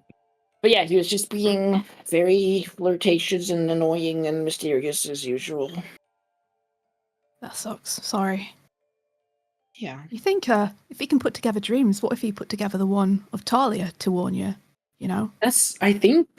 I thought so too, but he seemed to have like a great effort put into making this one, and this one seemed quite simple. So Sounds like maybe he just wanted the credit. that tends to be the case, but now at this point I don't know what he actually is Well, credited for or not. if he has been, I mean, as far as we know, he's been telling you to do different things. Like we had to get the mirror, go to the show, all of this shit. I don't know why it's connecting, but it seems to be leading you out of harm's way for the most part. If he knew that Talia was trailing us, does that mean that he's keeping an eye on her? Yeah, but at the same time, he's the reason I walked into and out of Morn to begin with. So I've been thinking the same things, and I've been thinking in loops, and I'm not sure Yeah. what to make of it anymore. Yeah. We just don't have enough information to know. Yeah. Yeah. Always seems to be guiding you somewhere he wants you to go, but never telling you directly. Is that right? Yeah. Does that Yeah, sound he's- familiar to you? Not specifically, but just trying to think through. He's in the ethereal plane. He has ways of traveling. Is he... I guess he only appears to you in dream or through voice. When you interacted, was he in the same, ethereal and veiled form, or did he appear physical like the rest of us? Physical. I see him at times and no one else sees him. When we were at the theater watching the Blue Heel play, the second half, I didn't get to see because it was kind of just him on the theater stage Whoa. doing his own thing. Oh, he ruined the show for you. Yeah, I did. So wait, he completely, it's not like he appeared among the crowd, like he completely changed what you were looking at. Mm-hmm. That's really scary. You Yeah. can change your perception on. So that's why you ran. Oh. Yeah, the play that he put on was informing me of what I should do, of me infiltrating the mansion and stealing the mirror and stuff, Mm-hmm. and Yeah. how to do it. And you don't know how dangerous he is, so the safest thing is just to do what he says. Yeah, but at the same time, it seems he's quite weakened. He seemed like he put a lot of effort in yesterday night to be able to even reach me at all, and he mentioned that he's not able to taste or touch or anything anymore. And the last time I saw him physically, not as a vision, he was bleeding. So I don't know if he was What? actually badly hurt and something else happened. What happened? What was that about? He's the magical help I received out of the vast to save me from the ghosts. Oh, Did he? How did didn't he make save it? you? Well, I was in a vision for most of it, so I didn't really see what happened, but then I got grabbed out by Sam, and I ran. And I ended up in the Barberry Bog, and I got a room there at Radimir's place, an inn where I started to work. Did And Sam go with you? well, he showed up that night when I was in my bed, and I woke up there, and he sat there in a chair, bleeding. So, he saved you from the vast. You ran. He stayed. And then he showed up later. Yeah. And then he offered me a deal Oh, what was the deal? that I'm to be his quill, writing a story, if he gives me power to do anything to fight back, to be able to just fend for myself, like, instead of relying on others. Well, I guess I'm wait. still relying. What does he get? What did he get out of the deal? Me writing a story for him, I suppose. I'm not entirely sure what it means yet, but I think we're starting to figure that one out now. That seems like weird priorities for a mortal to have while bleeding out at a campground. He seems the type to put on a show rather than be honest. Yep. To get COVID to do the things he's unable to. Wait, so at what point did he become all ethereal and shit? I think after that, Like when you accepted the deal? yeah, I think he became ethereal to me, or is bound to me, or something now, because he seems like he's unable to reach out or act on physical things himself now. So, you making the deal is what made him lose his physical form? Or maybe made him able to interact with the world through me if he was badly hurt. I'm not sure anymore. I don't know what to make of it all. It's confusing me. Yeah, you're confused. I'm confused. If only you would give me a straight answer, that'd be very nice. Hey, Sam. If you're out there. Oh, above table, I have a question. Is the drawing of Sam with or without the mask? Well, it's Kova's drawing. What are you asking me for? Would he have a mask when he wears in that Yes. point? Yes, then yes. Okay. Leave the mask on. The man stays on during. Mask is on during. By this point, you see that the sun in the window is slowly setting. It is getting to the evening times. Oh, while they're chatting, Ritz would like to count the money that they received from Romand to make sure that there is 100 there, and also check it for any marks or counterfeit coins. Okay, give me an investigation check. Oh no, I used my advantage. Give me a used good it roll. to look at. Ooh, never funny. mind. You don't need it. Baby! All right. Ooh. So indeed, there is 100 gold pieces. Nothing more, nothing less. You don't find any counterfeit coins. Some coins are just chipped. You're not sure if that is them being marked or anything like that, or just the age. All right. Well, Roman was good for it. Oh, Yeah. it's getting late. When I she should was start alive, yeah. heading. I should Yeah, start we should- heading to the library. Or, well, library might be a bit. I should start heading to Val. Shit, what was our plan? Everything's gone out the Every window day, every day. I mean, it's been 3 weeks. You can't say that. Ritz, are you going to meet your family?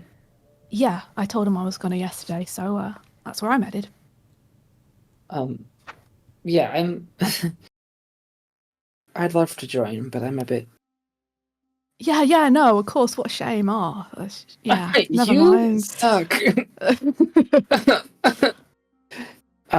He does look relieved.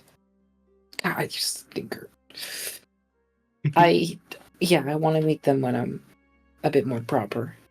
Well, what's everyone else up to? I was thinking of heading to Val, maybe passing by the library to pick up a book or two and just read and stay the night. Or I'll not stay the night, stay the evening with dinner, and then I'll come back in the evening.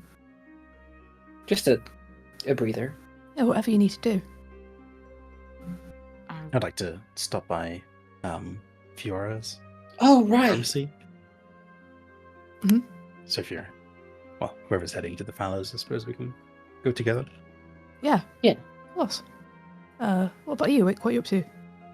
I kind of just want to do a bunch of research to see how to prepare for as best we can for the soiree. How I don't know shit about what we're facing, and Oh, I could probably find some etiquette books for you. oh, like with forks and stuff. Yeah, and just like, dancing and social graces. Oh, yeah, that's probably. That is. I think could that's also pretty. verbally teach it, but I don't think I have that much time on my hands to do that. If we have time tomorrow, maybe. The amount mean, of I shits I give about this soiree are rapidly reducing. Swalway. Swar. I'm so Okay, suave. so Yeah. what are you guys doing? Where are we going? Library, Fiora, Library. and then dinner at Val. Okay, so who is going to the library? Library. Okay, Library. Kova and Wick are going to the library. Ritz and Kari are going to Fiora. I guess so. Yeah. Okay. Pick out my potions, please. All right. So let's start with Kova and Wick. You guys are on the road to the library. It is getting later in the evening, but you do see that the library, which is not very far from the House of the Doe, by the way, still has some light in the windows. The building itself is with these beautiful high arches. It's similar to an aqueduct, kind of. And you do see a clock tower, one of the, if not the tallest building in the city. It's a tall tower with a large clock face on each of the 4 sides. And you see that the building right now doesn't seem to be too busy. When you come in, the place is lit with these soft glowing lamps everywhere. There's like a couple of people sitting at one of the tables, but the place is spacious, quiet, and filled with the smell of old books. You see a little stand with a table in the center of the hallway, beyond which you don't really see the person. You see like the top of a woolen hat of someone very short that moves behind that table, and you hear shuffling of feet and some paper. Kova's demeanor is still reserved, small, especially so after the news he's had today. But Wick can easily notice underneath it he is vibrating. He's like, "Oh, big books." Kova, do you know how to breathe? Is that a thing that you're good at? Yes. Can you do a little breathing? Okay, that was good. Thank you. Okay. I think we're gonna be fine in here. No one's gonna. The library is a safe place, I think. Wick, this is so cool. Oh, you're excited! I'm really excited, Wick. Oh, Oh, see, okay, then never mind. Fuck yeah, I'm excited too. I love books. I like this is a nice nice never refreshing been- Sadakova. I've never been in a library this big before. I'm supposed to I be haven't like either. stressed, but also like, wow. No, you take this. Have your moment. Wow. Go read a book or two. I don't know. I'm gonna read so many books. Yeah. Excuse me. You Hello? step closer to the desk, and you hear someone like, "Huh? Hello!" And you see an elderly gnome steps out from the desk. He has a couple of books under his arm. He has these small half moon like glasses. And a soft knitted cap on his head, and he says, "Oh, hello, new faces, how exciting! Welcome in." Hi. Hi, is there a map or something we could use to navigate this place? The map's right here, and he like points at his head. Okay. Whoa. Don't worry, I could probably figure it out. I'm just like a treat. I'm fine. We could find it. Over's What? favorite terrain is library. I don't know what you just said. Did you just? What do you need to find? What do you need to find? I could probably find it. Oh, I guess maybe any books about the different planes or like history books.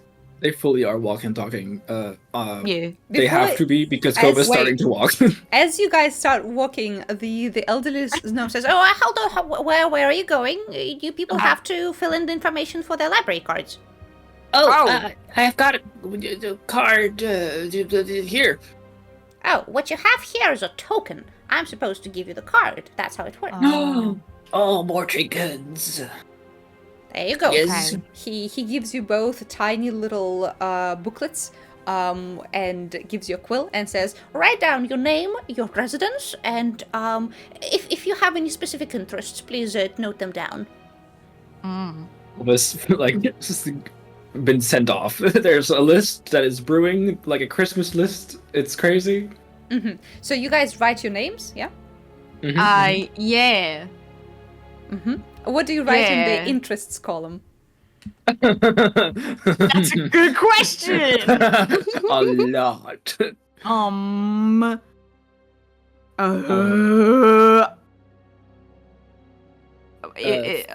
Planes, alchemy, Planes? lycanthropy, the dough, the crimson wolf, all of pretty much all of the gods. History. Okay. History.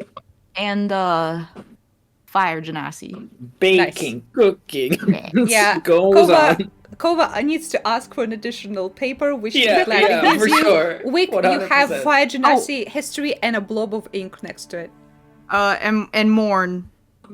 Morn Okay. slash Morn history. I don't want to be too specific, but like, yeah. Okay. He plucks the little booklets out of your hands and leaves through them and says, "Aha! So it seems that none of you are Golden Doe clan members. Interesting. How did you procure the tokens?" Patronage to the dough. She didn't give us like a password or anything. She just said to. We're here under Lady Gwendolyn. Interns. Oh, interns for Lady Gwendolyn, you say? Yeah. His face lights up, and his bushy grey eyebrows kind of climb up beyond his glasses and says, "Interesting. This doesn't happen often. Well, I would very much like to help interns of Lady Gwendolyn, so tell me what you're looking for today." I was interested in some lycanthropy-related books, and maybe fae. Ah, well then, let's go to the legends and lore section. And he Ooh. starts tippy-tapping to one of the sections. He is also wearing little knitted woolen sock-like boots that don't make sound. So he has these like woolen little slippers. As he moves beyond a set of very tall bookshelves, he starts moving around them, and he clicks his little boots, and you see tiny knitted wings sprout from each of the socked foot, and he starts flying up and grabbing books from the top shelves, and he says, this one, yeah, perhaps this one as well. And he comes back with 3 books, floats down and gives them to you, Kova. They're not like huge tomes. One of the books is clearly like fairy tales for children, but 2 other ones are clearly about the Fey lands, and also one about the legends of the spirits. So that's the 3 books you get. Is there any of on like lycanthropy specific? Are you asking him? Oh yes. Yes, if you look at the Legends of Spirits, that is where you'll find some about lycanthropy, because, as we all know, 'tis a boon provided by the Crimson Wolf. Oh. I see. Yeah, as we all know. As we all know. As we all know. Thank you Of so course. much. Of course. Please step back to the desk. I will write down the books we got to you. And as for you... I guess priority is, like, the history of Morn, and, Social etiquette. What? Social etiquette. I don't want to pick up a book about social etiquette. You should. I don't want to have to teach you everything. His eyes Book light about up and he social says, etiquette. Well, I have a very special book on the social etiquette. It might be of use and of interest to you. Okay. Yes. Fine.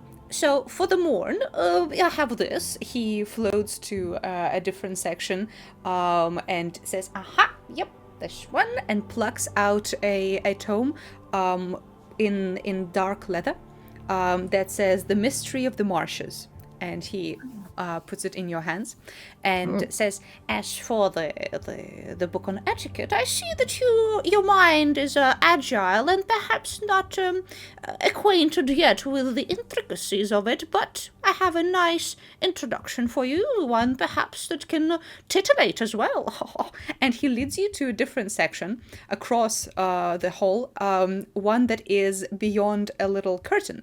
And you see inside there are books with very colorful illustrated covers. And he plucks one and says, Adventures of the Courtesan at Court. Here you go. It is quite saucy. What? Wait.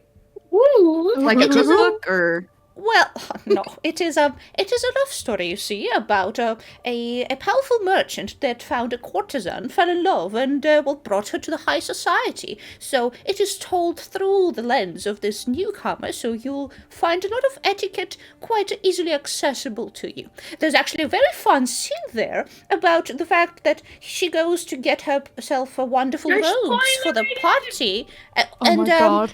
well, they assume that she cannot play for them, but lo and behold, it's very fun. Wick is making the face of you know, the gif of the toddler girl with the teeth, and she's like looking in the camera real concerned. She's like, her eyebrows are stuck together. She's like, sure. The gnome, Like, I couldn't save her. The gnome peeks out from the curtain and says, Shh, no screaming. at Kova. Okay, hey, how about, do you have any books about the ethereal plane while we're over here? Oh, well, not in this section. I know. I Let's do get outta remember here. having one book here about a ghostly lover, but I think someone took it out for a week. So let's go back. And he leads you back to the other side, where it seems to be more like complex and serious books are I'm stored. locking eye contact with Kova as soon as I leave, and I'm shooting him daggers through my eyes. And he leads you to a Shitty section grin. called Studies of Plains and Lands, and he looks at a few books and says, Nothing specifically about the ethereal plane, but I do have this beautiful account by one of the trailblazers. The language must be a little simplified, I suppose, but still quite riveting. I'll take it. Oh, well, all right. Well, then you also have three who's it books. by? Oh, well, I do not know. It's anonymous, but the way they discuss things is very very specific language of the Blackboar clan. By which I mean there's a lot of cuss words. Yeah, hell yeah. All right, well, he shuffles back to the table and very quickly writes down the 3 books each of you got, does a little stamp on the page, and says, well, here you go. You have a month to read these. If you bring them much later than that, there will be a little tax. And of course, you have to bring them in good condition. Oh, I don't think you have to worry about a month. I think I'll be here soon enough. All right, well, happy approaching Flower Festival to you. You too. You as well. Oh, what's your name? Oh, my name is Wilfred. Wilfred of the Golden Doe. I like your shoes. Thank you. Take care. Puppies. You too. Goodbye. Wilfred. Wick, you gotta let me know if those are any good, okay? There were things behind that curtain that should never be seen by the naked eye. Ooh, Ritz would like it.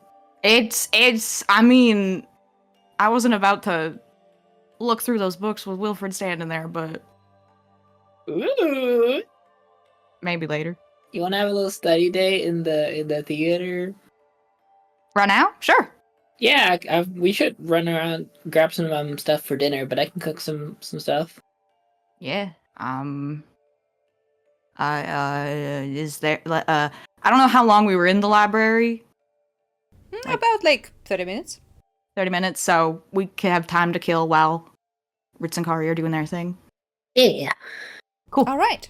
So as the 2 of you go to the stores to grab some groceries and visit Val, we will take a short break, and now we will jump to Ritz and Kari, who make their way across the city towards the Fallows.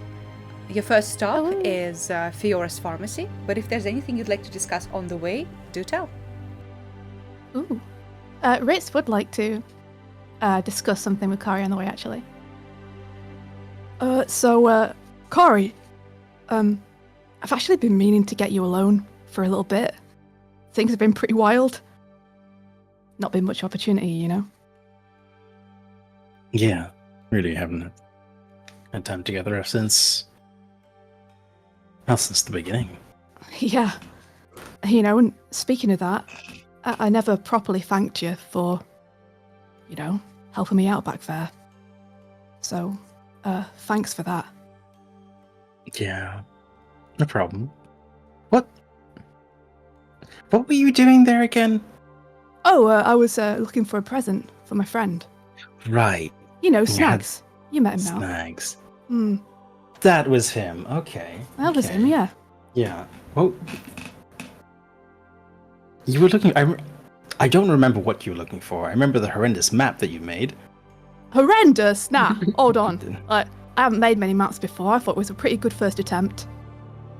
Yep. I mean, used it. It didn't get me where I needed to go, but I weren't too far off. A couple of miles. And yet, I won't tell you, actually. No, I'll hold that to myself. Okay. It's for the best. If you were going to tell me I'm really cool, don't worry, I know. Yeah, that's definitely. Yeah, I was going for the Wailing Wilds. You know, it was a story you told at Halloween as well. Well, Halloween doesn't exist in this world, so Yeah, that's. it was a story you what told got at the me curtain completely. call. Yeah. I wanted to ask you though, why did you help me out back then? It seemed like you had more important things to do.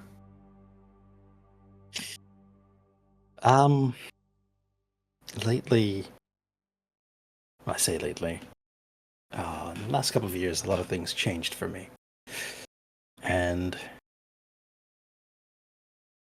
as a warrior, it is inevitable that you may help, but also take a life. And after the loss of my niece, couldn't see myself as someone who wanted to deliver any more pain. And I think if I see someone in trouble and they need help, I will try. Well, I owe you a lot. I might not be here if you hadn't done that, so I'm really sorry about what happened to your niece, though. Yeah. Thank you. Of course. When did you decide you wanted to become a soldier? Well, I was 16. I was ready. My mother is also a warrior in the Crescent Guard. It seems to be something someone in the family undertakes every generation. So it was just something you were always going to do then? Yeah, I had to settle onto the idea. And I was excited to prove myself at the age.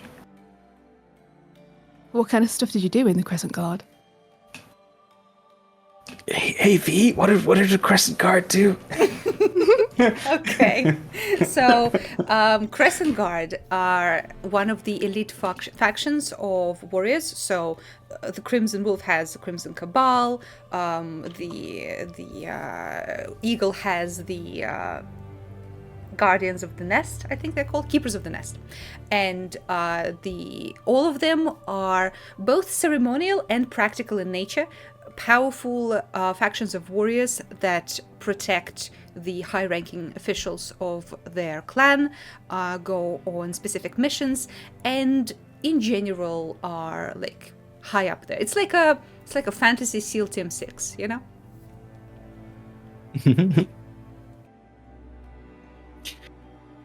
Cool. Yeah, I can relay this. Yes, as a soldier, there are many different tasks you might do: protection, serve in battle, above table as well. Would that also include, like, if there are forces like monsters or creatures like attacking a city or anything like that? Would that be something that is part of the... It is not their speciality. The Rhyme Riders are usually the ones that are rangers and hunters, but if a city is attacked, Crescent Guard is, of course, asked to pitch in. Mostly, though, Crescent Guard are like bodyguards for the city officials, ceremonial warriors, stuff like that. Yeah, so as a Crescent Guard, we mostly defend our politicians on away missions. We guard them and make sure that they get to their destinations peacefully and safely, and defend the city when needed. That sounds so cool. And you were like a Crescent Guard, and you were being serious about, like, training me and shit. Like, you weren't just japing around, right? Ritz, do I look like someone who would say otherwise? Oh no, Corey, it's hard to tell with you sometimes. Good. No, I do mean it, Ritz. You have a great potential within you. Your heart is clearly in the right place.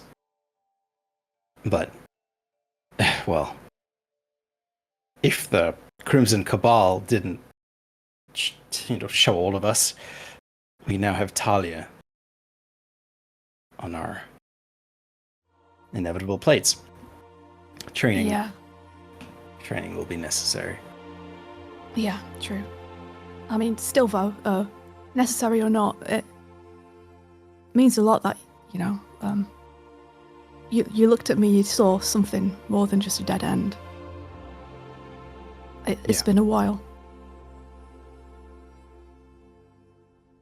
Yeah, I can imagine. Since the trials, that's probably been how people have seen you. How do they treat Forsaken where you're from? Kari, give me a history check. Okay, a 12. I mean, pretty similar. You know that there's not a lot of Forsaken in the Udverstad and like the lands around it, but inevitably that does happen.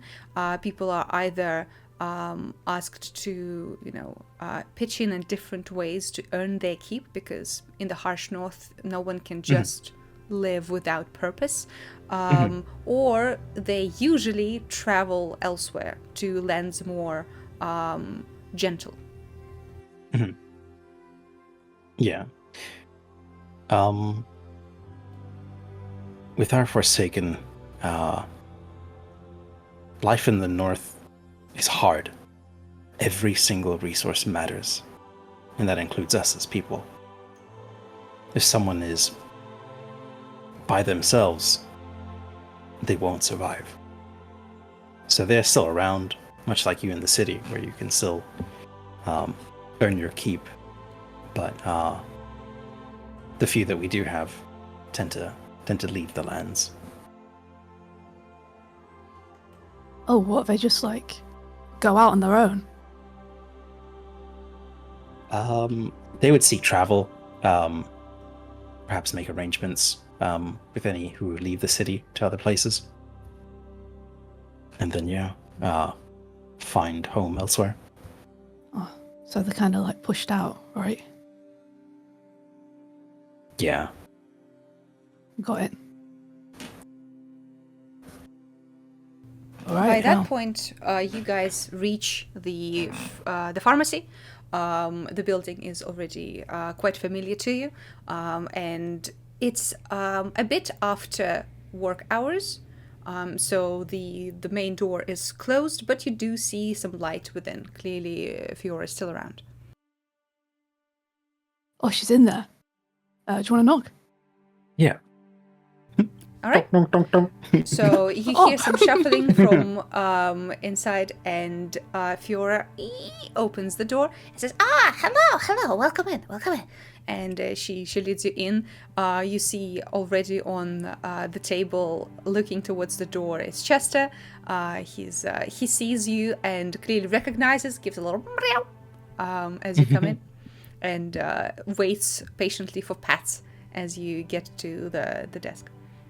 Chester! Ritz is immediately running over and just petting the cat. That's it. Nice. That's him. That's what he's doing. He's doing that thing where he kind of coquettishly shows you the belly, and then when you reach down, he bites you. Not very hard, but Yeah, that's okay. He's not deterred at all. He'll just take the bites for the belly. I suppose after scrambles, this is nothing. This is loving This kisses. is nothing.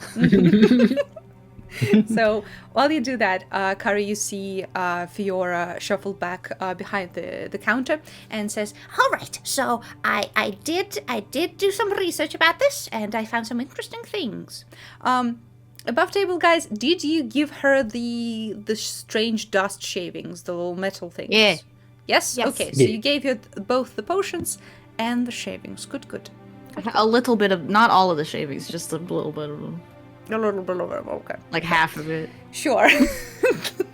like a little bit, All right.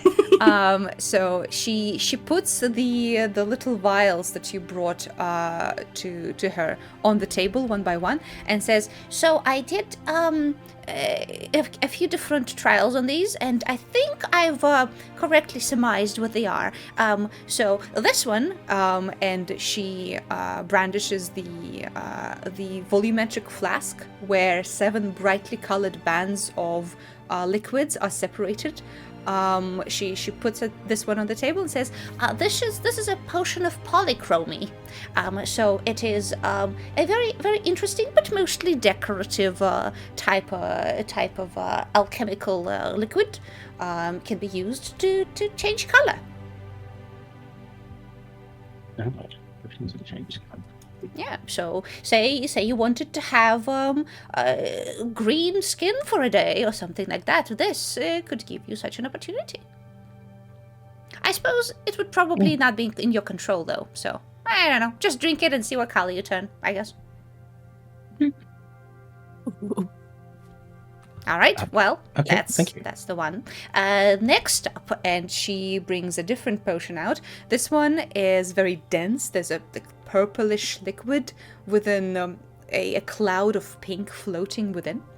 And she says, This is quite rare, actually. This is a potion of mind reading. So, if you drink it, Okay. you might be able to detect thoughts for a while.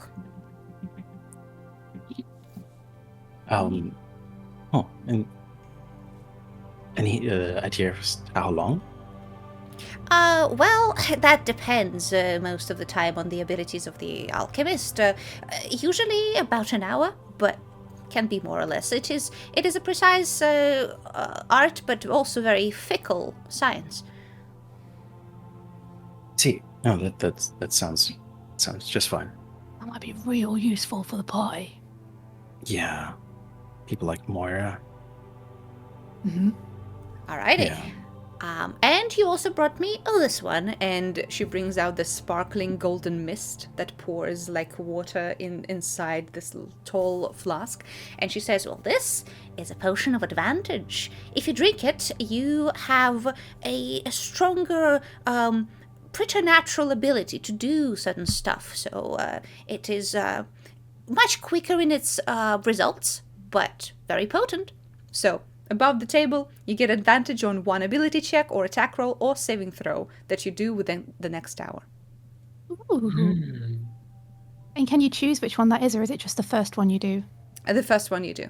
You can't really control the potion's power, but if you know that you're about to undertake something important, you can use that like as a bonus action and then do the thing. So Very nice. Yes. And of course the shavings. So this is curious. I've never seen anything like this before, but to my mind, this is clearly dust that creates destruction, corrosion of some kind. I assume that any metal material that you dust over with this will rust over and become very breakable. I hope Moira doesn't have more of that on her. What would she need? You know, Dust break like out of this. prison. Oh, dear. But surely they took everything off her, right? I don't think we can trust.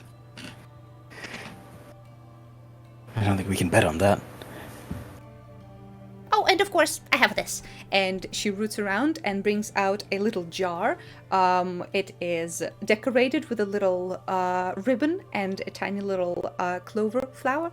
And she says, here you go. This is for burns and scarring. If you apply it twice a day, it would alleviate the pain and the texture quite soon. Oh, Thank cute. you very much. Of course, of course. It's a little bow. Yeah, nice presentation. Oh, thank you. Very cute.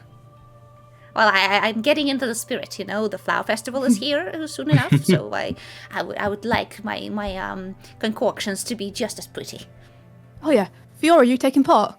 Of course. It's the biggest celebration of the year in Ennersval. Oh, so you got a stall? Well, I can't tell just yet, but yes, I do have something special planned. Ha, we'll look out for you. Thank you. You can give us a little hint. Yes, of course. Since it's celebration of beauty and love, I prepared some cosmetics that can be quite a boon to ladies and lords that are wishing to become more attractive. I see. La-dee-da. Mm-hmm. Of course, you two don't need any help in that department, eh? And she just Hey, you elbows chum. guys. All right. Well, that's all Very I cute. have for you. Any news on your front? Not really. We're still looking into the live feed thing. But we'll let you know if any developments happen. Of course. I do worry about the old man. Well, hopefully he'll feel better for the festival and maybe even comes out and enjoys himself. Yeah, you ain't seen him around, have you? not really. I mean, he's either at home or drinking in his hospital. Either way, doesn't really seem keen to have visitors. Fiora, do you know where he lives? Oh yeah, just over there, and she gives you directions towards the close place very close to where your family lives, because usually people of the same clan kind of stick together. So yeah, you actually do know the small house that she mentions. You've never been inside though.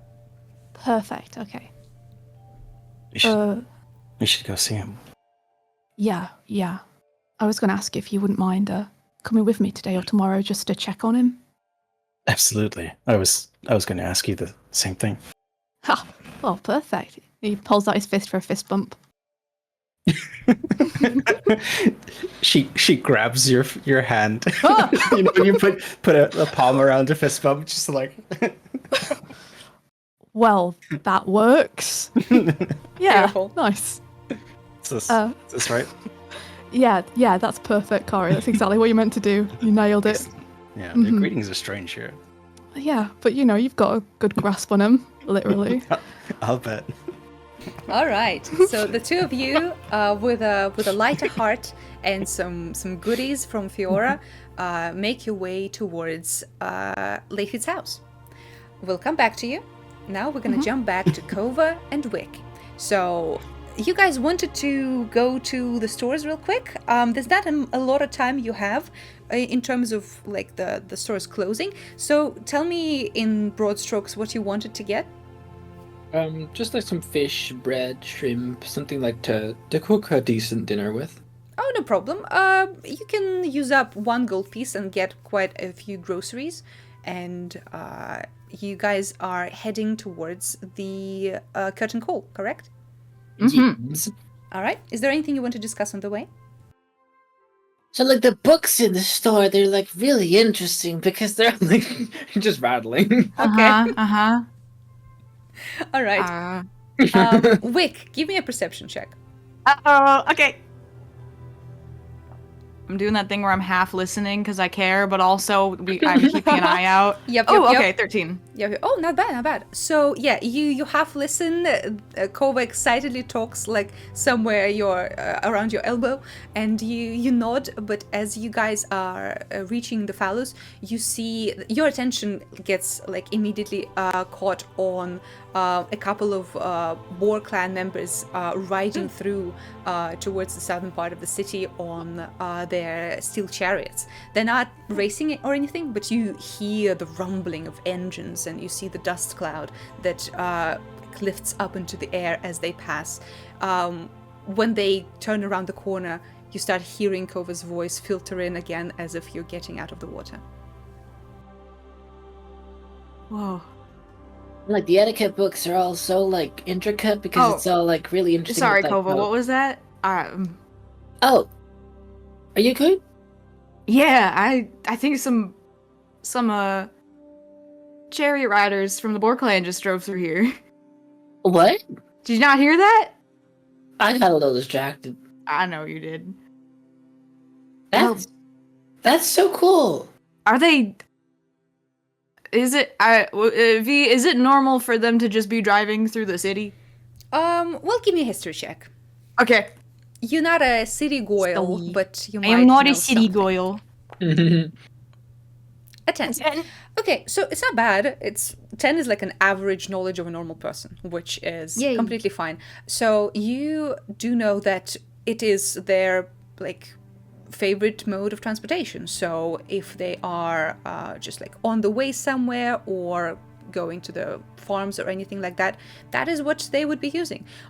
They are obeying the speed limit as of right now, but you know that is easily changeable. Are they going in the direction we were going in? No, they are going in the direction of the southern side of the city, where you know Elidor's house is and most Black Boar members live. So maybe they're coming home from a trip or doing something like that. Whoa. Okay. Can I catch up to look around a corner and see if I can see them in the distance?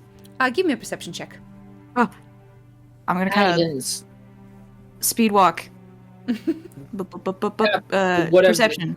Tap your hand. Guide. Oh, thank you for guidance. What does that do? A 1d4. D4. So you can add that on. Yeah, baby! 4. Okay, that's good.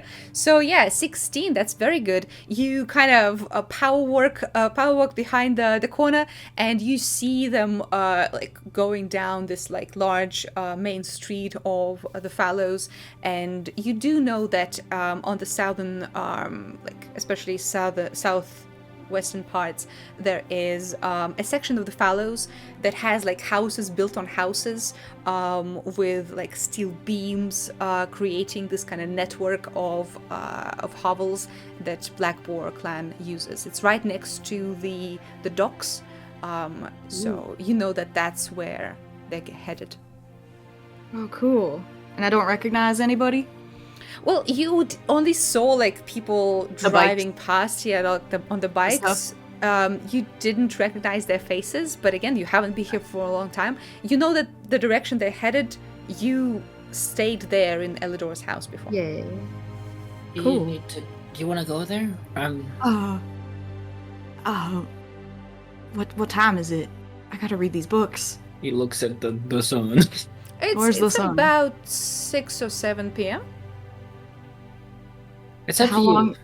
How far can of a bring you walk to is the- it? It's about like 40 to 50 minutes. Mm. So you could catch up later with Cover in the curtain call if he stays there for a few hours. That's I up to you. can start making dinner with Val and keep track of your books. This seems you sure? important. I mean, I was planning to go solo anyways. You're kind of just a nice presence, but Oh, yeah. I'm glad. Yeah. Yeah, I'll give him the etiquette book and keep the other two on me. Okay, nice. I'll meet you at the I'll meet you at the curtain call in like 2 hours. I'll be back before it's dark. We'll give you a gold coin. You could take the boat. What? Oh, is the boat faster? Yes. Yes. Oh shit. Oh, thank you. Okay. I'll get you back for this one. I Alright. just shuffle off. So, Okay, Wick, bye. are you planning to take the boat there or back? Oh shit. Back. Okay. So you start jogging down the street. Your mind is focused and your heart is being called upon by the rumbling of those engines. Kova, you are heading toward the curtain call. Yeah? Yes. All right. So, Wick, let's start with you. As you walk down the streets of the Fallows, you walk past some of the places that you've already seen, such as the Healing Spirits Tavern, but your goal is much further beyond. And soon enough, you start reaching the part of the city that is clearly owned by the Black Boar clan. You know you're in that part of the Fallows by the sound of metal being worked and the shouting of people and the rumbling of engines being revved so hard that there are clouds of dust and vibration going through the ground as you walk. Give me a perception check. Oh hell yeah. Black ball. Oh god. A 9. All right, it's 9. not bad. But yeah, a lot has changed clearly from the time that you've been here. But some things do stay the same. Mostly the ironworks architecture that they have built into the Golden Doe houses. You see metal beams that support houses that are built on top of each other, and you see people with metal chains and prosthetics walk around you. In this place, you do not seem that out of place at all. You, knowing where Elidor lives at least, start ascending through the labyrinth of houses built one on top of the other, and sooner than you think, you reach a small square in front of a large house supported by metal beams. The architecture of Black Boar clan is far from elegant but it is sturdy and it breathes power and toughness. And as you reach this place, you actually come just in time to see a little assembly. There is a pretty large group of people gathered in this little square, and the atmosphere seems quite tense. There's a human man, wide as a cart, standing in front of a small disgruntled group in the center, and his voice carries to the edges where you start to shuffle in. He says, "And what if we don't want to sit idle anymore, Your time has passed, Elidor. Time to admit it and let those of us who have the balls to shake things up finally take the steering wheel." Your eyes travel up, and you see Elidor standing on the steps to the house. Give me an insight check, Wick. I'm gonna piss. Okay, insight. Well, don't do it right now. I'm not gonna piss. 15.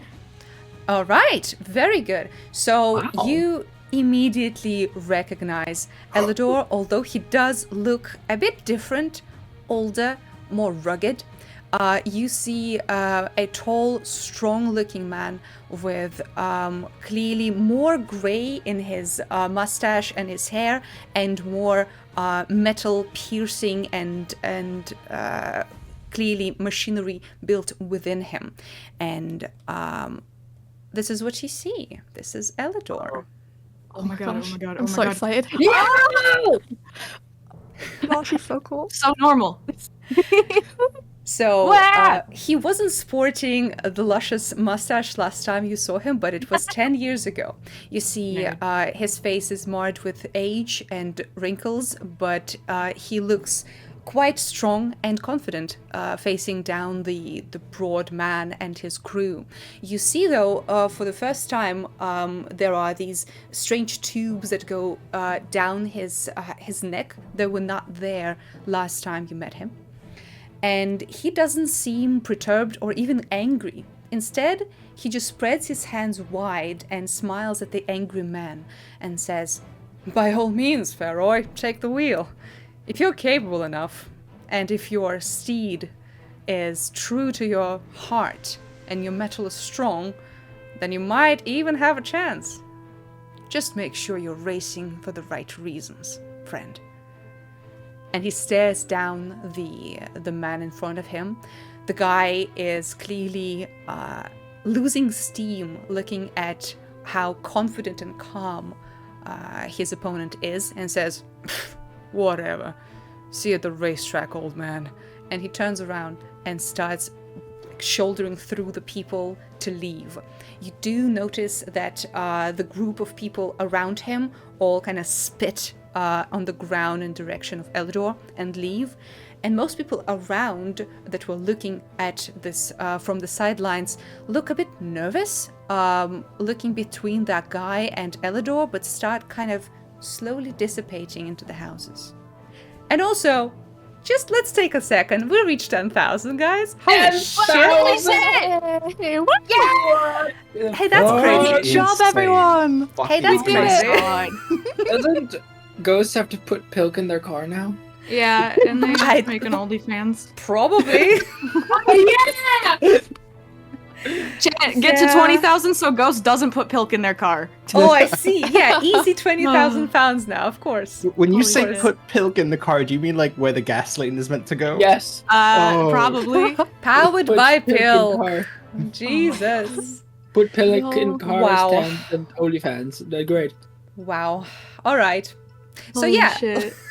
let's go back into the game. So you see, Wick, Oh. the tense scene get sort of resolved. It's still quite awkward and strange atmosphere, but Elidor just stands on the steps to his house looking at the crew that leaves, going past you. The guy at the front doesn't even spare you a glance, and they just descend the steps and leave.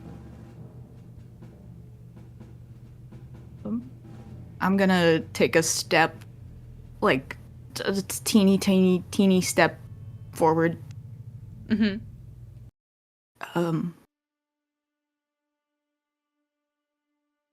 Hey. At the sound of your voice, you see Elidor finally snap out of his clearly like deep thoughts, and turns and says, "Huh? Oh, Black Boar's bosom, is that you, Wick?" It's me. He descends Hey, buddy. the And steps. she runs up and gives him a hug. Yeah, he descends the steps, and you do notice something with your 15 of insight. You notice that his movements are very stilted, and he like goes down the steps very, very carefully. Clearly, there's a limp to his step. And as you run up and hug him, he gives a audible oof, and you feel with your hands that there's a lot of metal on the back and on his sides, and he feels somehow more frail that you remember him. Clearly, the posturing and confidence as soon as that crew leaves also leaves his stance, and he kind of grabs you by the shoulder, almost leaning on you, and says, I never thought I'd see you again, Wick.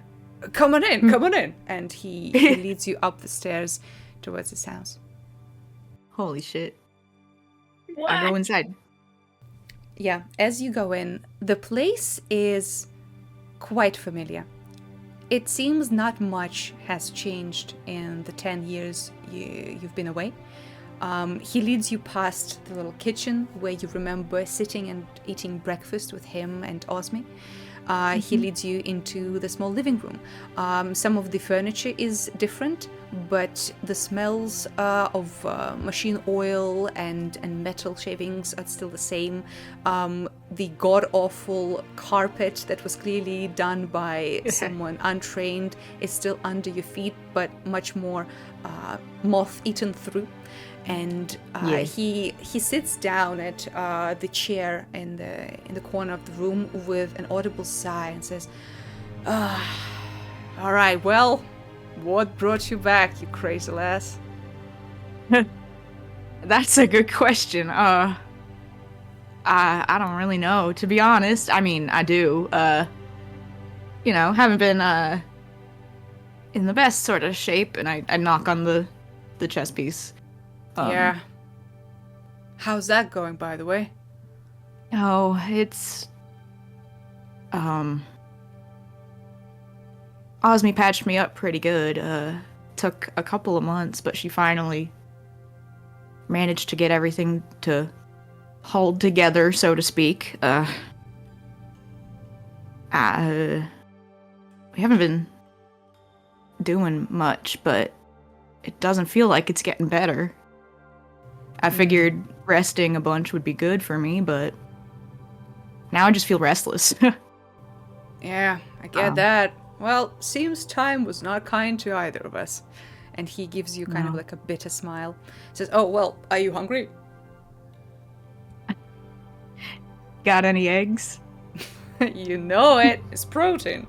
And he Yeah. stands up, and you see that he moves very slowly across, which he should be around like mid-40s right now. So clearly the movement and his weakness is not a sign of age, but rather some sort of wounds or disease.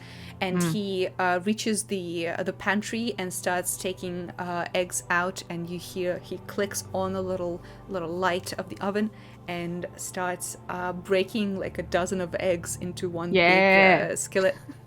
And as he does and says, "Well, where's your lovey-dovey Osme?" She's still back in Galad. Where you came alone? Yeah. I told her I was coming to find you and just check in with everything. I may have gotten in a bit over my head. How so?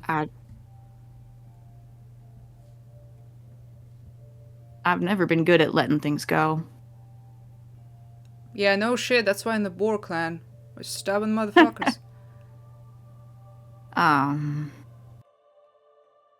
Well, I stumbled into a new adventuring party. didn't expect that, and you'll never believe this, but I went in the well again. That place? Oh shit. Why? You know, face my fears, toughen up a little bit after 10 years. Did you? You could say that. I didn't find what I was looking for, but I don't. And she kind of, her, like, cocky posture, she slumps a little bit. He starts adding a bunch of spices to the eggs and just mixing in, like, a bunch of peppers. And he looks back at you and says, listen, I don't know what exactly you found that well, but your eyes still look as scared as that day when I got you out of the city. Yeah. It feels that way, too. He dumps half of the eggs on a little plate. There's a hill of eggs in front of you. Yeah. He grabs some bread and says, well, it is a triumphant return of one of my very good friends, so I think we should open up the good shit. And he... Oh, hell yeah. He roots around in one of the little cupboards and brings out a heavy-looking bottle, puts it down with a thunk, and you can see the inside of the bottle is this, like, a dark brown liquid that looks kind of like whiskey, almost, but it simmers as if it was on the fire. And you see there's, like, red wax covering the top, which he uncorks with one of his metal teeth, and he says, well, them's some fire whiskey right here from you don't want to know where. And he he starts pouring it into 2 tumblers, puts one in front of you, and says, well, ain't gonna try and get information out of you with tongues or anything, but I'm happy you're back. And he clinks the glass. Me too. Clink the glass. After a couple sips of this, I'll probably tell you more. And I'm gonna take a big swig of it. Okay, give me a Constitution saving throw. Yay! Let's go, Wick, your specialty. My good thing. I'm good at this. Where's Constitution? Hell yeah, you saving are. throw. Let's go. Yeah! Normal. Oh, hell yeah, you are. Hell yeah. Yo! Yeah. Damn. You see Elidor knock back his glass. He kind of closes his eyes, crunches up his face, and says, that's good. That's good. He looks up at you. You didn't even flinch. He says, God damn it. All right. I still got it. You sure do. To be young and unafraid. And he pours you another. I drink it. I drink it so fast. All right. He says, whoa, whoa, whoa. It's good shit. It cost me a lot. So, you know. Oh. You know. Yeah, that's fair. Just go slow. We can take the whole bottle. I'm sure we can, but enjoy it. Mm-hmm. All right, then, lass. How long are you staying? Oh, I was meant to get back to my friend we were gonna do some research tonight for, some things, and... Oh, no, I mean in the city. Clearly you're staying here tonight. We gotta catch up, and after this you won't be standing, so I'll prep a bed for you. That's true. I That's mean, like, pretty in true. general. I don't know. I haven't really gotten that far. Fuck, shit, I never What? finished What? writing a letter to Osmi. Well, how long have you been in the city? 3 weeks. No, almost 2 weeks. Almost 2 weeks. And you have not visited why? A lot has happened. We were being chased by a creature, and then we got to the city and had to go to the theater, and then we got promoted, and fucking everything has been happening, and then it turns out the well was involved, and there was a lot of death happening, and we put this bitch Moira in jail, and You know what I hear? Uh, Loads of excuses. Drink up. Oh, come on! You know what it's like when you got too much shit to do and not enough time. Yeah, I do know what it's like, and that's why you hit up a friend and say, hey, back me up over here, going to the shitty scary well. Okay, well, I didn't go in alone, at least. It was, you know, it was on a job, and things were different in there. It wasn't, he wasn't there. Alright, we gotta talk about this. Yeah. Are you trying to find and kill him? Maybe. You gotta be more confident than that. What do you want, Rick? I don't know. Fuck. I don't know. I want answers. I'm sick and tired of sitting around and waiting for my heart to give out to tell me what to do, you know? 10 more years in Galad isn't gonna fix anything. Yeah. What'd you say? Facing your fears or whatever? That's your plan. Something like that. Well, we gotta think of a better plan for you. And he pushes the plate with food your way. For now, we're gonna jump back to others, but we'll come back to Wick and Elidor. Ritz and Kari, you guys reach the house of Layfeed. It is a very sad, sorry sight. It is clearly a house of a lone man. You see the place is not very well tended.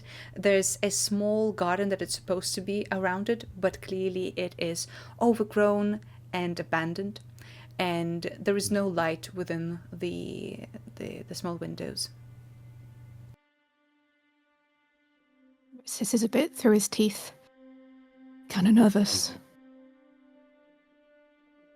Yeah. Okay. I guess we'll just see what's what, right?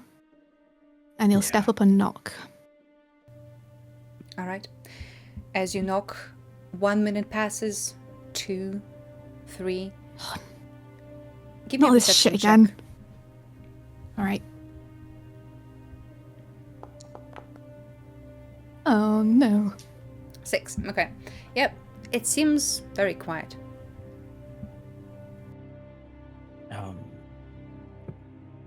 Is there any other entrances to the house? Nope. It's a very small, like one-story house with a tiny little porch and a door. There are windows, of course, but they're pretty small. Yeah. Got any ideas, Corey? I could go and look in the window, see if I can see him. Other than shouting right now, I'm not too sure. Alright, let me check. And he'll go and see if he can peer through the windows, walk around the house, see if he can see anything inside. Okay. Give me another perception then. Did you say perception? Yes, sir. Okie dokie. 13. Okay, a little better. So because it's a one-story house, you can almost get a view of every room within from outside. And as you walk around, you do notice that Layfeed is in the bedroom, awake, sitting on the bed, and you see that he's tense, clearly listening. And you see one of his hands is gripping the dirty sheets underneath him, and another is around the neck of a bottle. It is dark in the room. Okay, well, he's alive. Kari! He'll gesture Kari over, and he's going to rap on the window.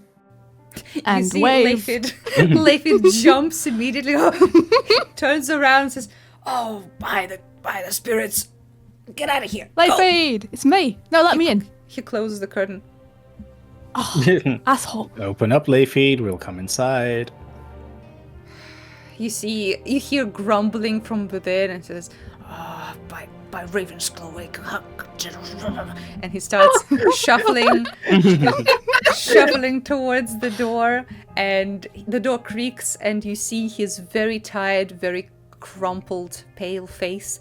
There's like sprouts of dark, unwashed beard under his chin, and he says, "What? We're coming in. Aye.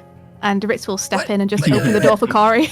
Yeah, You just yeah, muscle we'll your do the way same. in and says, Yeah. Absolutely. all right, my house is your house. Closes the door. Well, Let's go through to the living room or something, eh? sure, you're not gonna leave anyway. And he shuffles into the living room. The place looks dirty and dusty and clearly not used for a while. So, hey, Doc, have you heard anything from the guards about what's been happening? I mean, someone came by, some lad, like tiefling like you came by, but didn't open the Kendall. door for him. Didn't wanna know. What are they gonna tell me? They found more bodies. So you don't know anything? What am I supposed to know? We uncovered the truth. You are not cursed. It weren't you, Sure. Doc. Sure. No, it really weren't you. All right, go You're- on. Give me whatever you cooked up. Can you...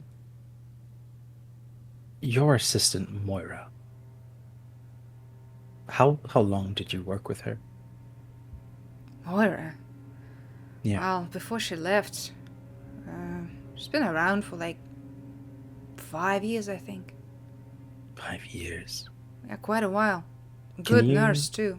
Not really talkative, but good. I guess that's why she Never left. talkative? Did she change her behaviour recently, Doc, at all? Well, she was always kind of, on her own. Didn't really talk beyond the work that much. The only things I remember recently is seeing the disappointment and derision on her face when she looked at me. That's bullshit. She's Doc, right. it was her. It was all her. We caught her in the act. We caught her doing it. She's been taking people What do you from mean the taking- clinic. What? Hold on, Ritz. Kari, back Stop me up with here. your little Yeah. fantasies here. What No. do you... Moira used a substance to make people seem like they were dead, even to a trained individual like yourself. And she took them for horrendous, for horrible, insidious experiments. We got proof. We were What tasked proof? by Lady Gwendolyn herself. We found where she did it, and we got her.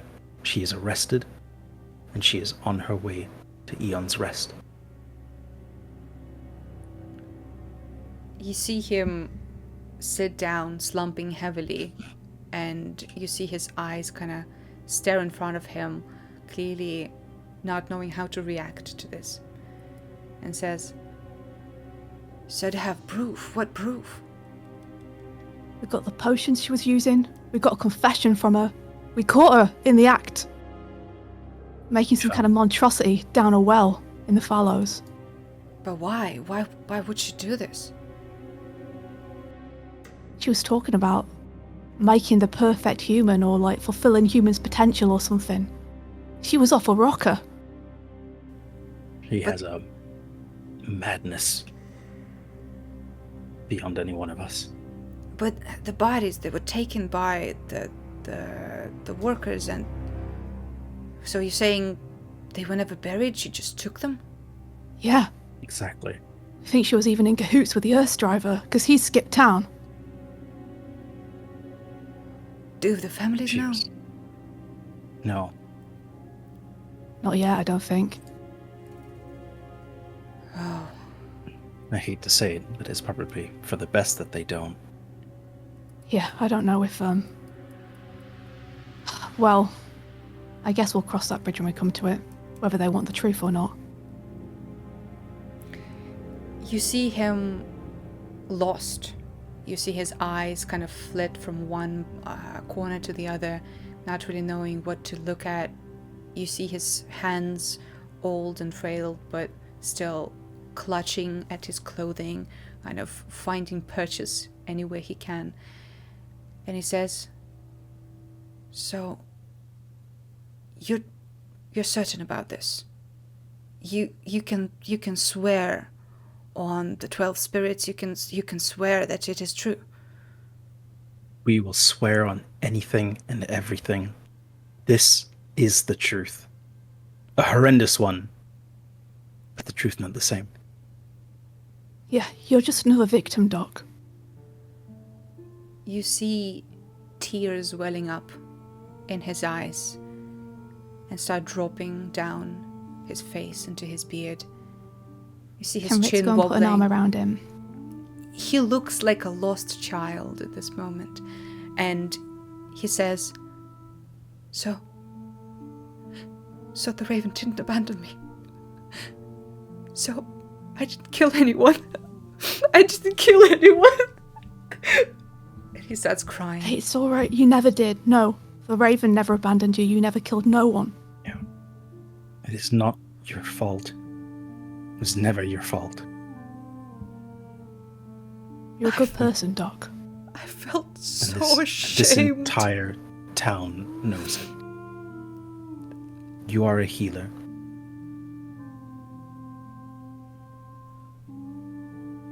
You see him sit there and weep. You see huge relief and guilt washing off from him with every tear that he spills. He crumples into your hands, Ritz. He grabs your clothing and says, I didn't kill them. I didn't. And he just... Ritz is just going to squeeze exhales. him real tight.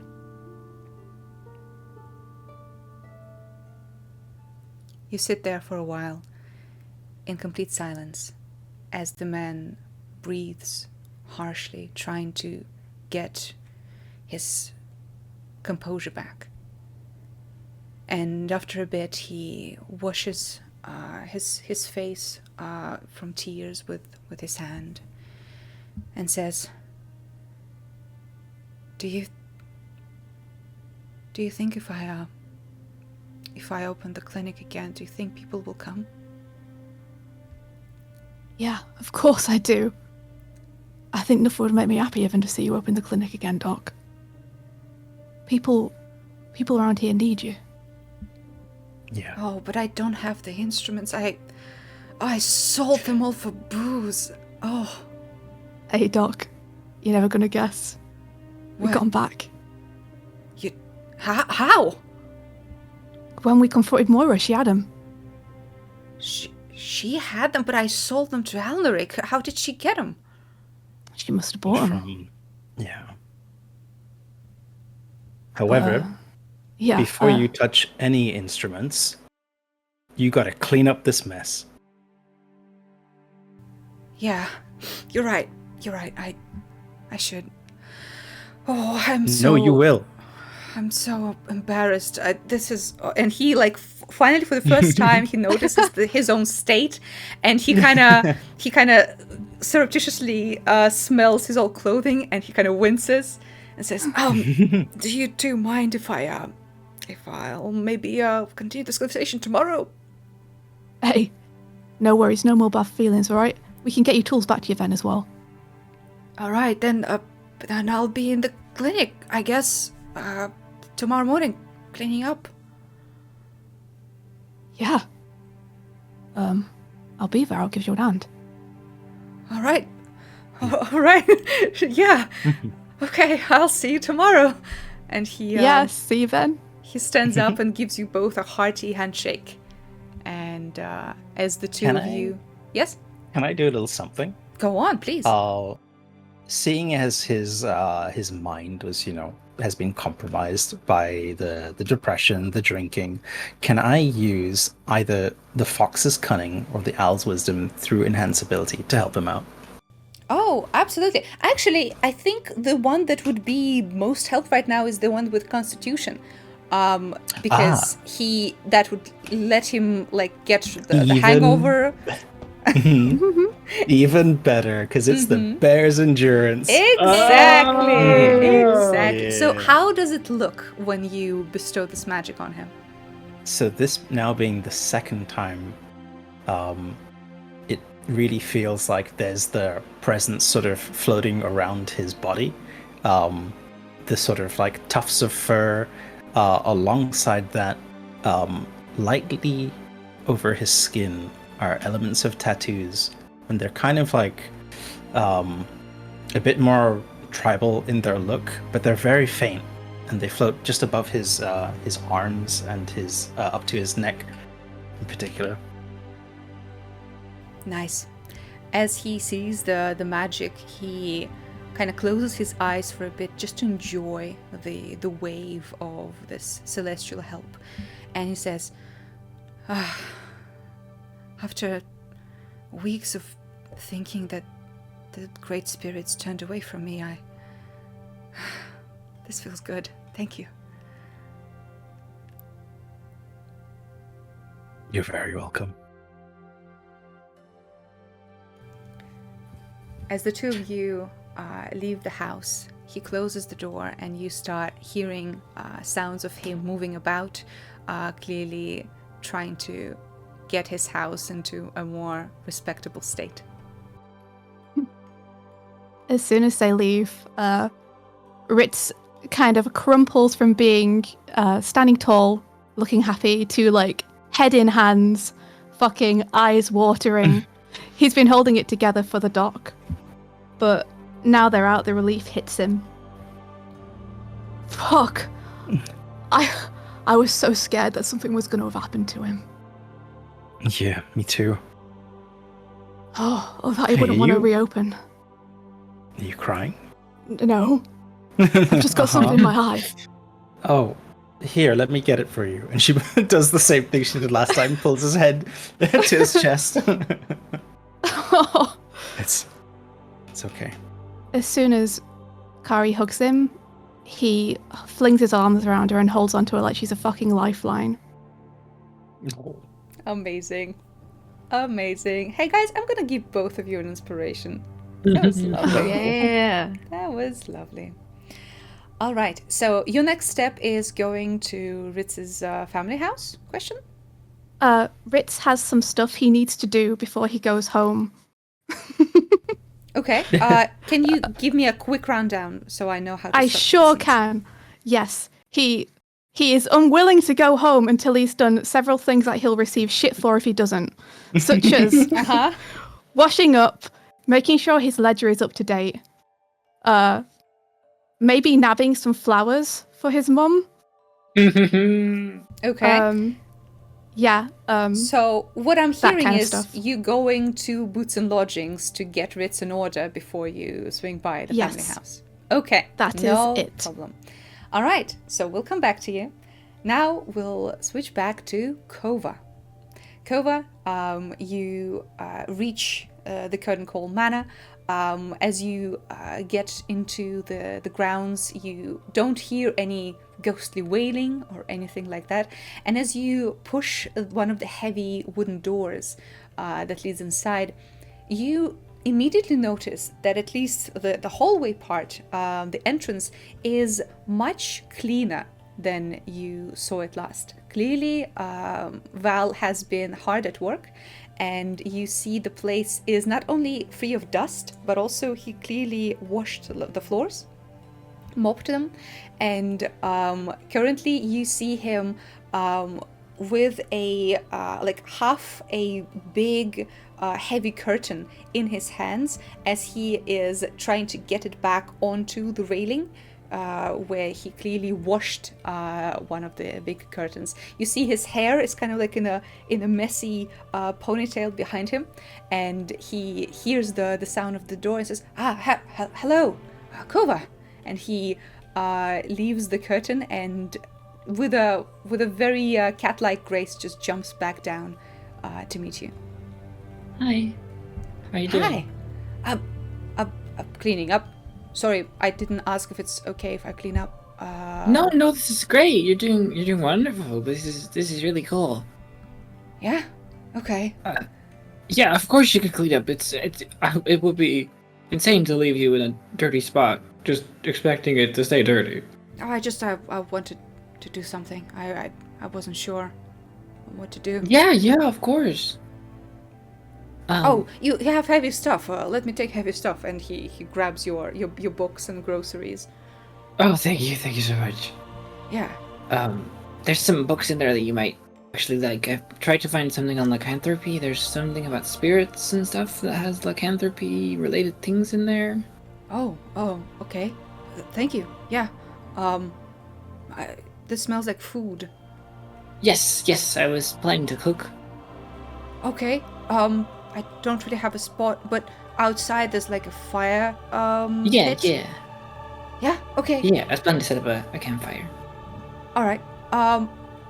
Sir, we'll be outside. And you hear him like scream that out towards the stage area, and nothing really comes back. But he says, "Okay, let's go." What? Are you able to talk to him? Well, yeah, he doesn't really speak back much, but yeah, there's the ghostly guy. I just thought it'd be, polite. Oh, that's nice. Yeah, Yeah. He seems fine. He doesn't really bother me or anything. Actually, he did help me find a bar of soap, so that was good. Oh. Yeah. Oh yeah, we didn't give you that. Yeah, I mean, you just sit tight. Read some books if you want. I'll go set up some stuff for dinner. Oh, I'll help. I'm good at that. Oh, okay. Yeah, sure. Yeah. He follows you out, and while you get the food ready, he starts the fire, and he takes one of the fishes, and with one extended claw, he starts cleaning it out, getting all the insides out. Does it pretty well, actually, to the point where you think that he probably has done that while he was on the run through the forest. That's neat. Oh, yeah, thanks.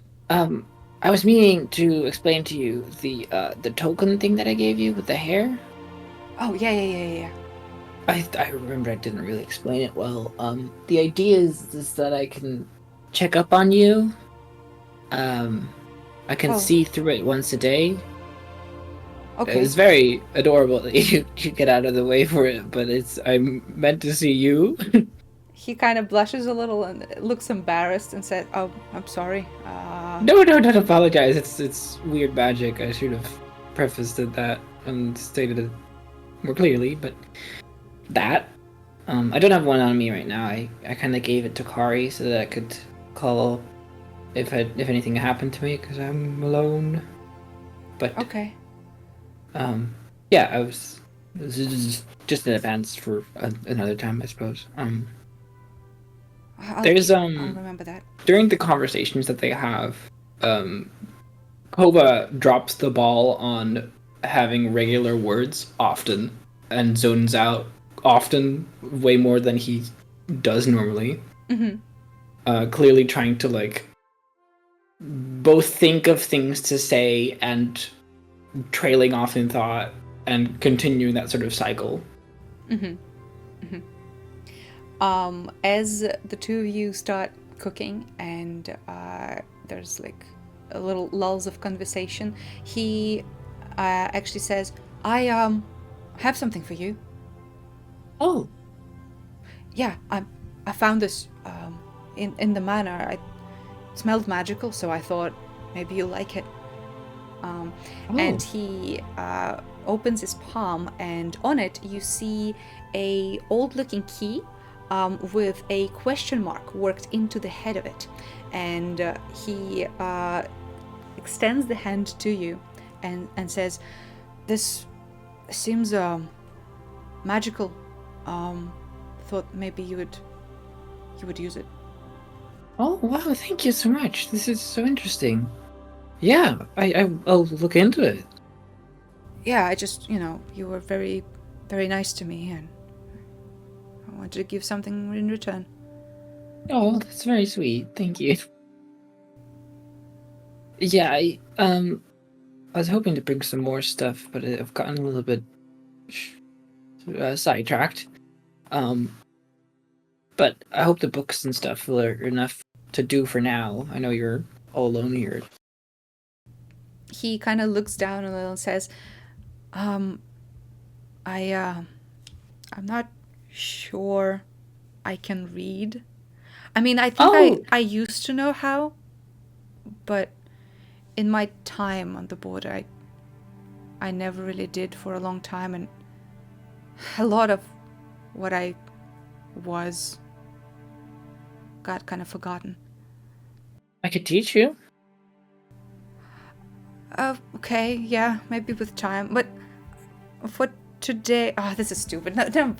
It's fine. Yeah, I'll try. No, go on. What's wrong? Can you read it to me? Yeah, sure. Okay. I mean, it's not very like storybooky. It's about like I have to read. I mean, wait, there is a storybook that Wick gave me, but it's about like romance and like etiquette and stuff. He blushes even more, like, oh, maybe that for later. Yes. But yeah, I can read to you. Good. All right. He comes I back. have some other stories to his actually, if fish. you want. I've got some from my time in Morn. Oh, If you'd rather do that. I mean, I didn't really talk to many people in a while, so whatever you want to tell me, I guess. Sure, I could just let's keep it the storybook. I'll do the research myself. Okay. And Yeah. He goes back to chewing the dinner. Kobe will, once he finishes, start reading a book out of his journal called The Raven and the Hound. Mm-hmm. All right. Very nice. As your words travel across the night air, mingling with the sparks of the fire, you see that Val relaxes a little bit.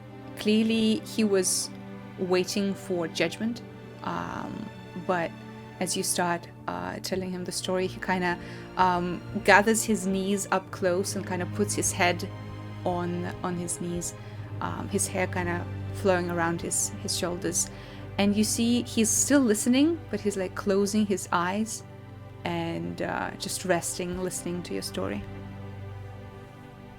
Oh. So cute. All right, we'll come back to you guys in a bit. Now we'll jump back to Wick. Bah.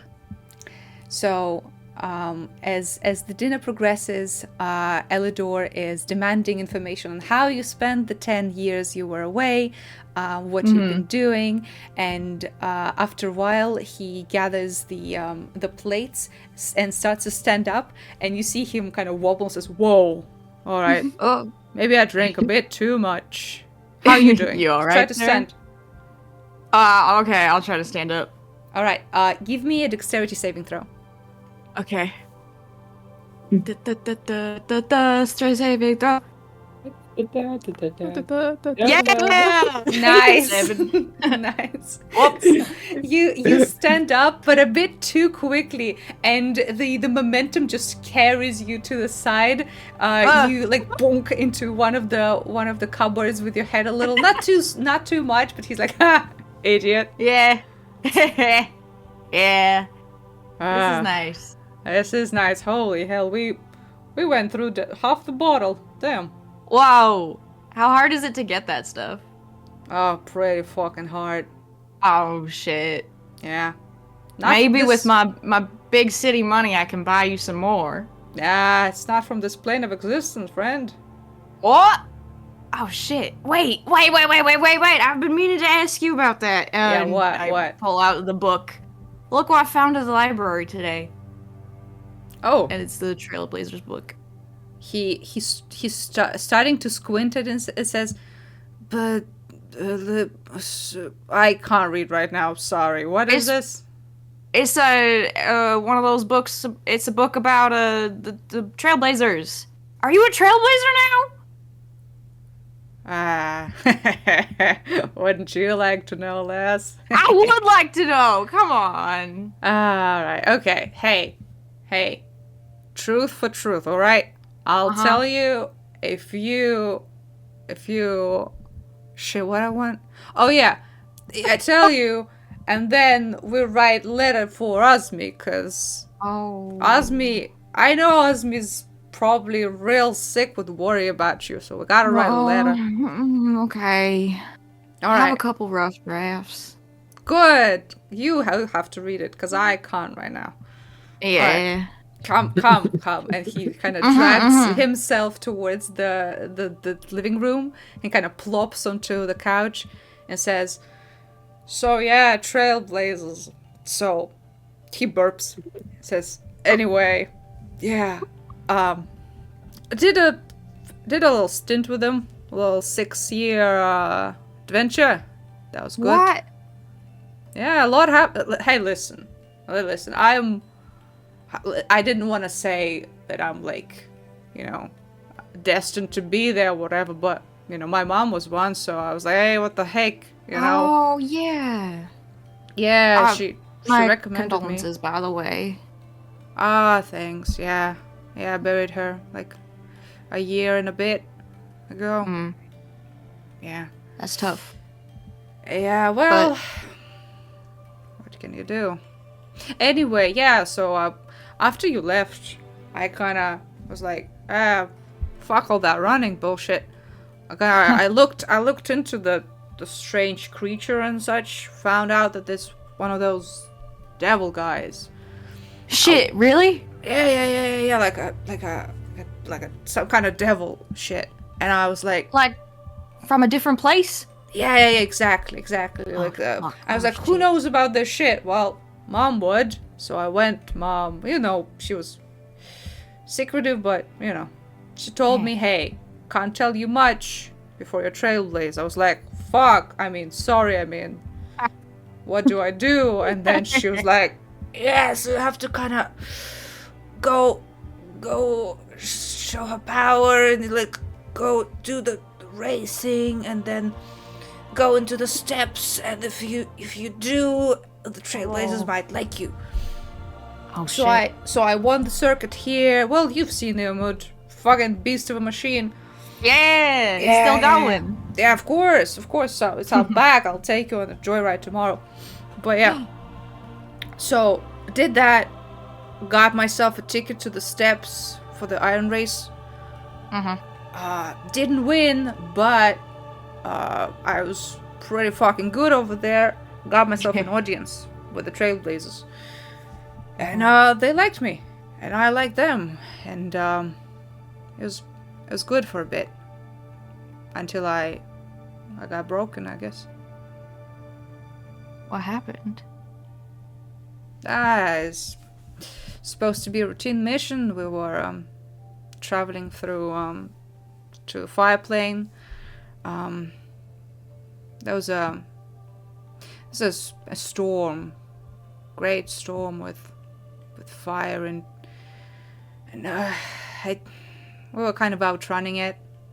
Got a little reckless. I saw some folks over there. They needed help, and I veered off to the side.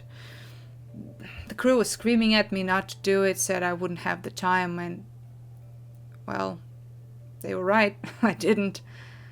And he kind of gets his shirt up, and you see that most of his torso is marred with horrible burns.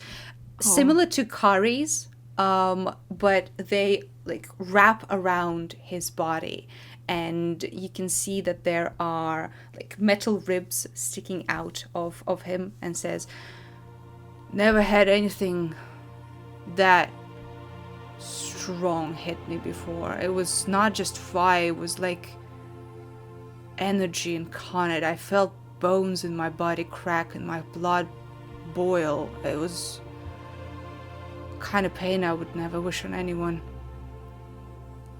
They grabbed me out, they saved me, but guess shit like that stays. I was not able to ride with them again.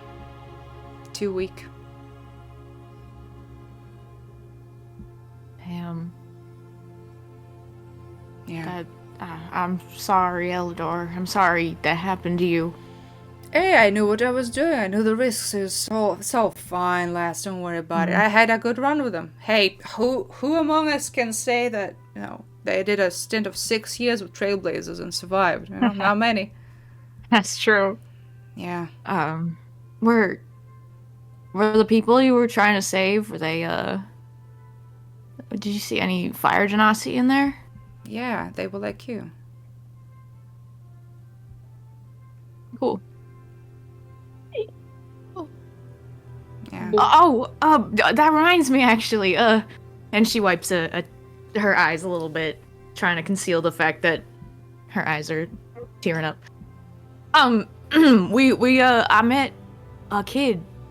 Her name's Chrisette. She's fire genasi too. Oh, really? In the city? Yeah, she's only 14 or something. Oh, shit. All right. Says she was born in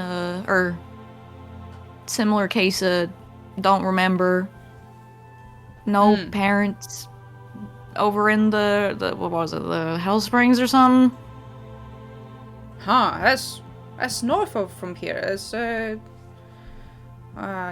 it's like it's like a hot spring place. Yeah.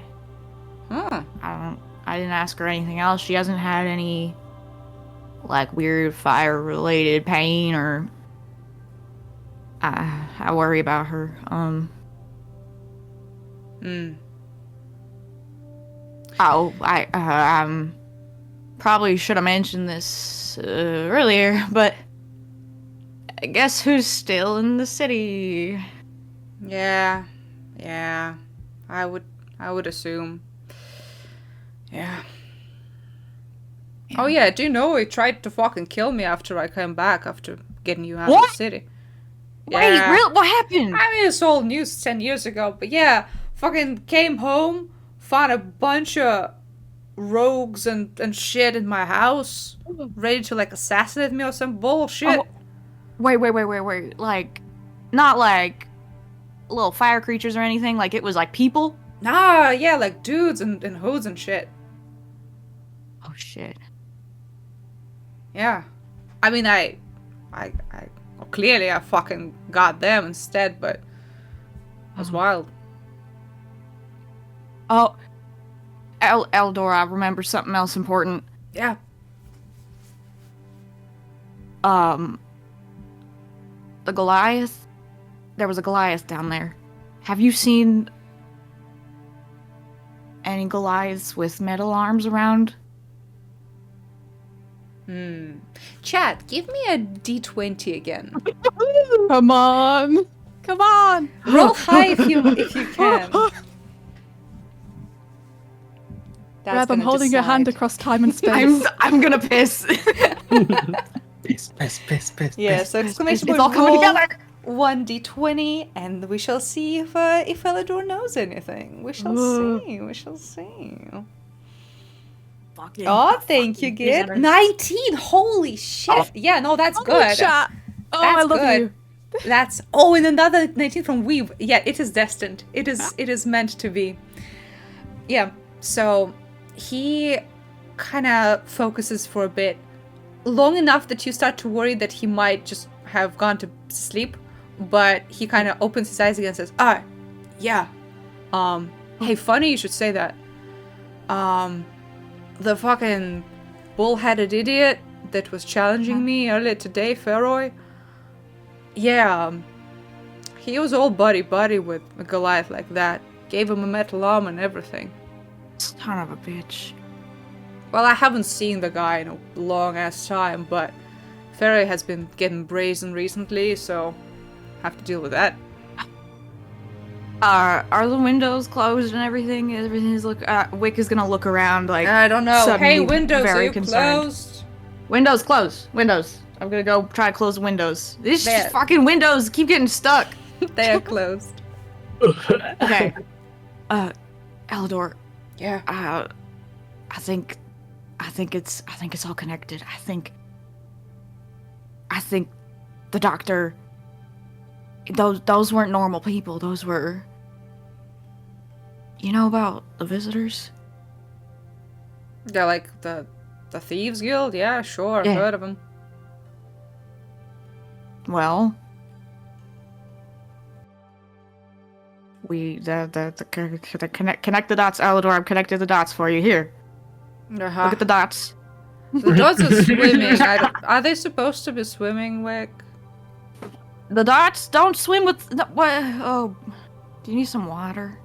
Yeah. Okay, I'll get you Hey! some water. What? Get water, come outside. And he stumbles out, and you hear him hit his foot on something, scream and curse, and you hear him walking around the house. While I'm getting water in the kitchen, I just want to look around and see, just take it all in. Yeah. The place is very similar to how you left it. You look at the little table where you've been sitting, and you can easily imagine that day when you and Osmi are sitting there while Elidor cooks breakfast and getting ready for things that you thought would bring you peace and brought only strife and fear. I'm gonna take out a gold coin and leave it on the what do you call it, the counter. Okay. So you stumble outside with your glass of water. It's already pretty dark, but you hear him cursing and muttering, and you hear metal bits of sound from behind the house. And as you walk around, you see that he is taking a cover off of his steel chariot. It looks different, and you see that it has clearly been through a lot. When you rode on Irmud last time, it was a gleaming beast of metal, very nicely held together. Whatever Elidor has been through in the last 10 years clearly affected Irmud as well. And you see that as he starts revving it, there's gasps of smoke leaving it, but it's not really moving. It says, shit. Oh. Well, she's not busted, is she? I mean, nothing a little bit of work can't fix, eh? I just fucking remembered stupid idiot Pharaoh is, demanding a race for the leadership of Ennersval Black Boars. Wait, no, that guy, no. Yeah, no. That idiot, yeah.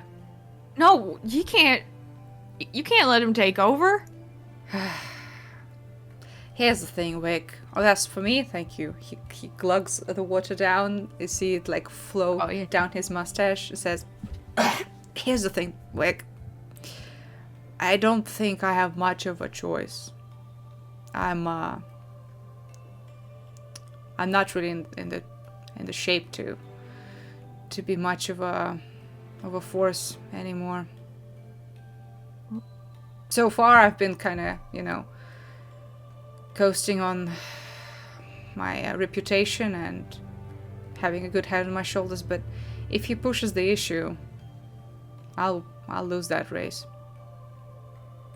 Well, he's probably pushing the issue because they're working together or something. Right? What if I did it? You don't fucking know how to drive this thing. Well, why don't you teach me? He kind of looks at you consideringly and says, You think you can learn? I think I can try. Huh. I mean, fuck it. I have no better options. Hell yeah. Yes. All right. Well, not today. That's for damn sure. But Oh yeah. maybe tomorrow. Oh. We'll start tomorrow. Wait. What? Are you? How are you? She puts her hand over her mouth a little bit to be pretending to whisper. Yeah. Are you going to the thing on the day of the flower festival? Are you gonna? What Are thing? you invited to that? What thing? What Oh. thing? I don't know.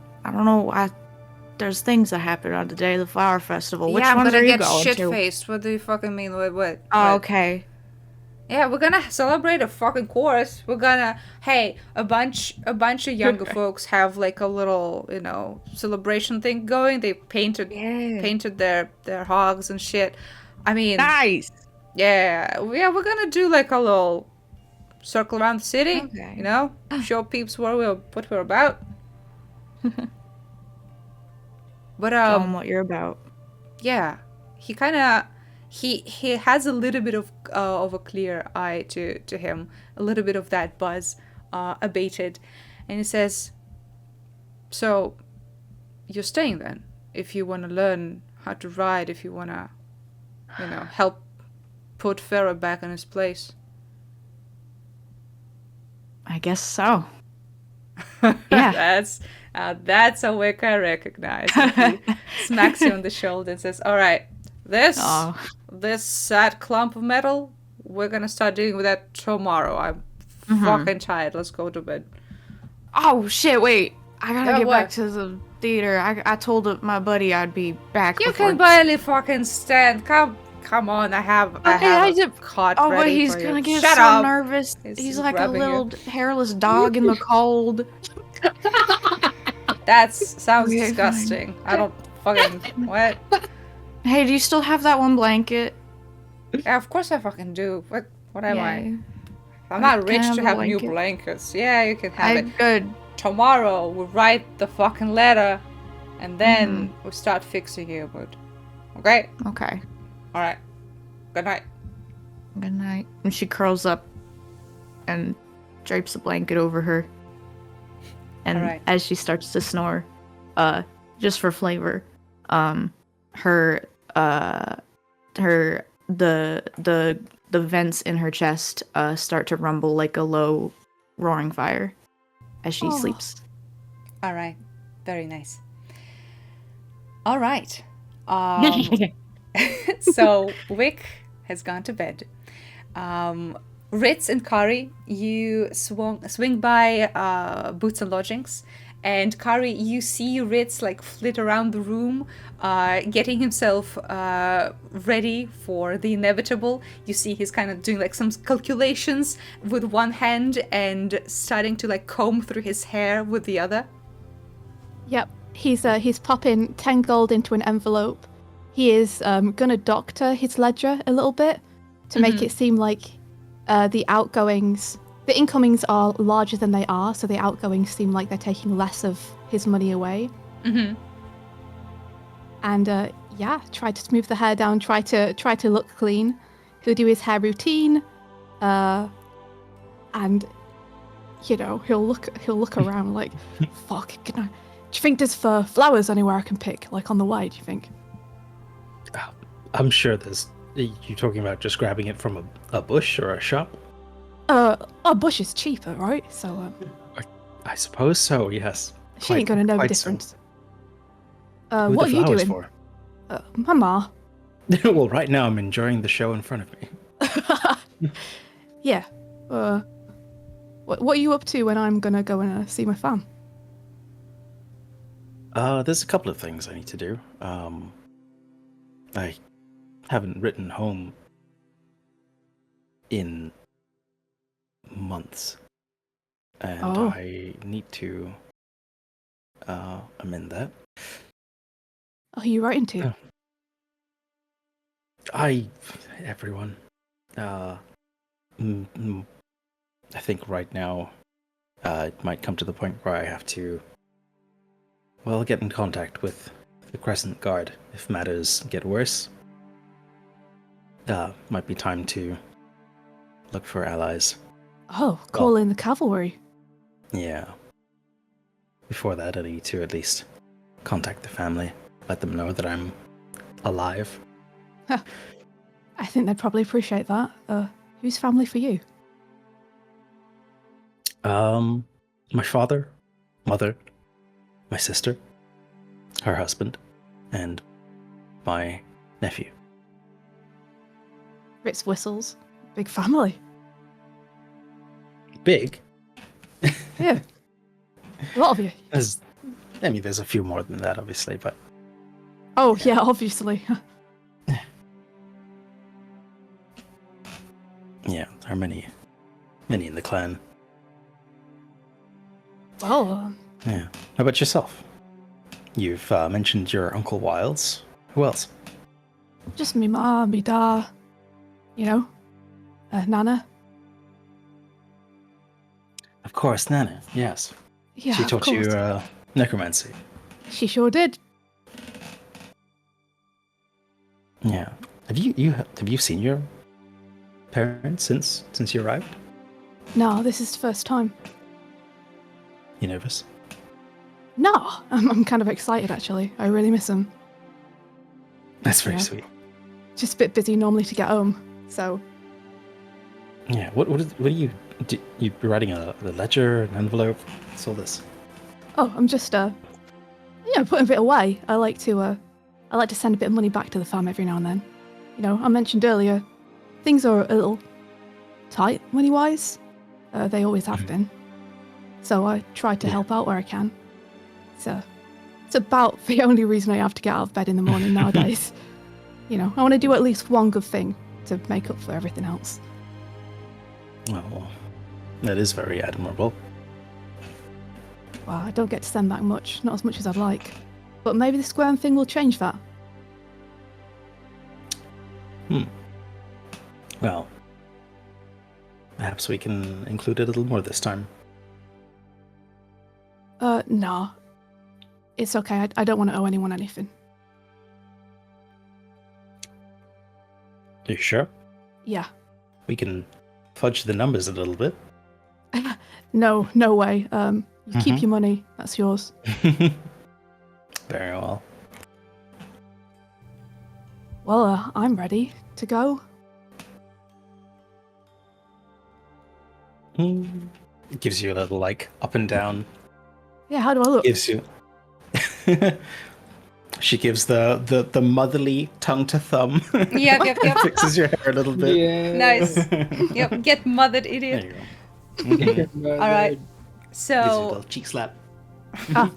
Ritz looks presentable, as presentable as Ritz can look. So Kari, you are planning to go back to the town. One sec. Pilky! We have a message from Pilky. Oh my god! Oh, Yay. Pilky Hello. says, dropping in to say thank you all for raising £10,000.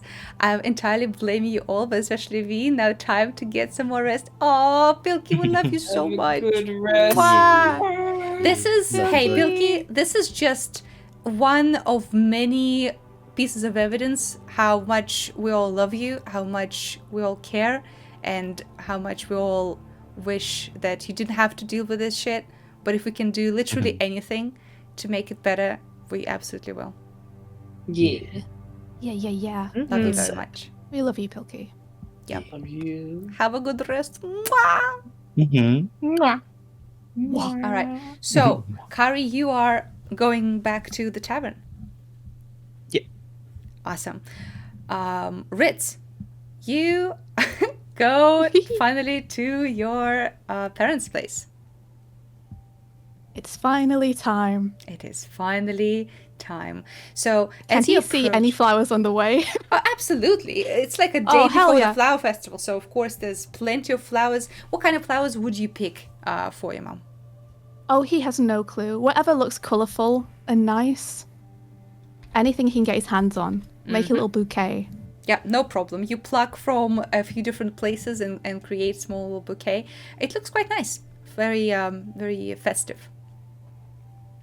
And Pats himself on the back. as you reach the house, as you reach the shop, can you describe what we see? Oh, yeah. So it's a kind of medium to small ramshackle place. It looks like it's seen better days. You know, the walls are kind of bowing outwards. But there's been valiant attempts to cheer the place up through painting across the walls, across the door. There's a small patch of dying grass outside with a little gargoyle on it. And festooned across the entire thing, you know, not very tastefully, is a bunch of banners and placards saying, "Sail, sail, sail! Necromantic services, cursed objects and artifacts. Preservation while you wait." Wow, what a great sale! And such, just everywhere. Amazing. All right, and as you approach the door, there's the sign closed, and in parentheses, but knock if you really need something. You're at the door. He will do his family knock, which is 4 equally spaced knocks, to let people know just before he comes in it's him. And he's just going to go for opening the door, see if it's unlocked. Yep, it is. It is. You pick in, and immediately you are in the familiar cacophony of sounds and smells and little bits and bobs everywhere. It's kind of like a shop version of Howl's room, where there's little bits and bobs everywhere with little price tags, and you can see like a skull of some strange like beaked creature, clearly much larger than any bird, that's is kind of like a little side table upon which you see a bunch of little booklets about curses and what to do with them, your first meeting with the ghoul, necromancy 101, all that sort of stuff. And as the door opens and there's this haunting little boom boom, little glass bell over the door, you hear steps and says, "Oh, a visitor!" And you see your dad come into view, and he looks like an aging tiefling with very wild-looking black hair on the sides and like searching yellow eyes, and says, "Hello and welcome, Ritz! Yoda! Yo! Oh, by the Raven! Come here, my boy!" And he just charges him. Yep, he is stick thin as always, and you easily pick him up. And he laughs and grabs you by the ears and starts like moving your head to look at you and says, "Oh, I haven't seen you so long. Where have you been?" "Oh, everywhere. Where haven't I been?" You have to tell me everything. But before you do, hey, you got flowers? Hey. Good. Yeah. Steal yourself. Where's Ma? Yeah, dearie. And you hear annoyed "what?" from somewhere around the corner, and says, "Our wonderful son has returned." And he winks at you, and she says, "About damn time." And you see rounding the corner your mom, who is a powerhouse of a woman, who immediately rounds the corner and puts her hands on her waist and says, "So here I am, right? Fucking waiting for my son to come back. He said it'd be a month. It's been fucking weeks since then, and now he shows up." "Hey, but look, I brought you flowers." And he presents it proudly. Yeah, so whose backyard did you rob? "Oh, it don't matter, they didn't see me." Good. Come on in, are you hungry? "Oh, famished." Nice, you're just in time. Your uncle's here, so finally we have a full family. But you are on Nana brushing hair duty. "Oh, shit. Again?" Yeah. Just be careful with your fingers. Last time. Hey, listen, Yeah. she didn't take a finger yet, so, clearly did something right. All right. She leads I guess you. I deserve it. She leads you into the dining room, which is basically the same as the living room. It's just they move the chairs out of the way, and there's this round table with one lopsided leg. She gestures towards her dad, and he silently grabs a tome of curses from the mantelpiece and shoves it under the lopsided leg. And she says, "Okay, honey, help me with the dishes, and you two hang out." and you see Wiles actually sitting at the corner, trying to not really bring too much attention to himself. And as he sees you, he waves you over and says, "Okay, she's actually in a good mood today, so I've only been yelled a little bit." Fuck, I'm so lucky. Yeah. Hey, listen, you're welcome, because I got the brunt, but I brought some good news and some money, so, you know, she's feeling generous today. Yeah. How you doing? I'm doing all right. Yeah, I need to talk to you about a couple of things. Yo, where's Nana at? Oh, I mean, probably in the upstairs, you know, she gets a little All right. rambunctious after sundown, so, you know. Yeah, we'll keep her in there, you know, and Yeah. You know, I was telling your parents that, you know, sometimes it's probably not the wisest idea to have an undead grandma on the first floor. I feel like I'm starting to get through to them. So for the night time at least, they put her away. So that's good. okay, that's progress. Yeah. I'll take it. We'll get there eventually, right? I mean, one has to hope. All right, How have you been? I've to be honest, Dunk, I've been better. Yeah. We did that job you gave us. Yeah. You know, the one about escorting Roman. Yeah. How is Wiles looking, by the way? Like, as Ritz is talking to him, he's checking for injuries, anything he can see, anything that seems off about his uncle's demeanor. Great question. Give me an insight.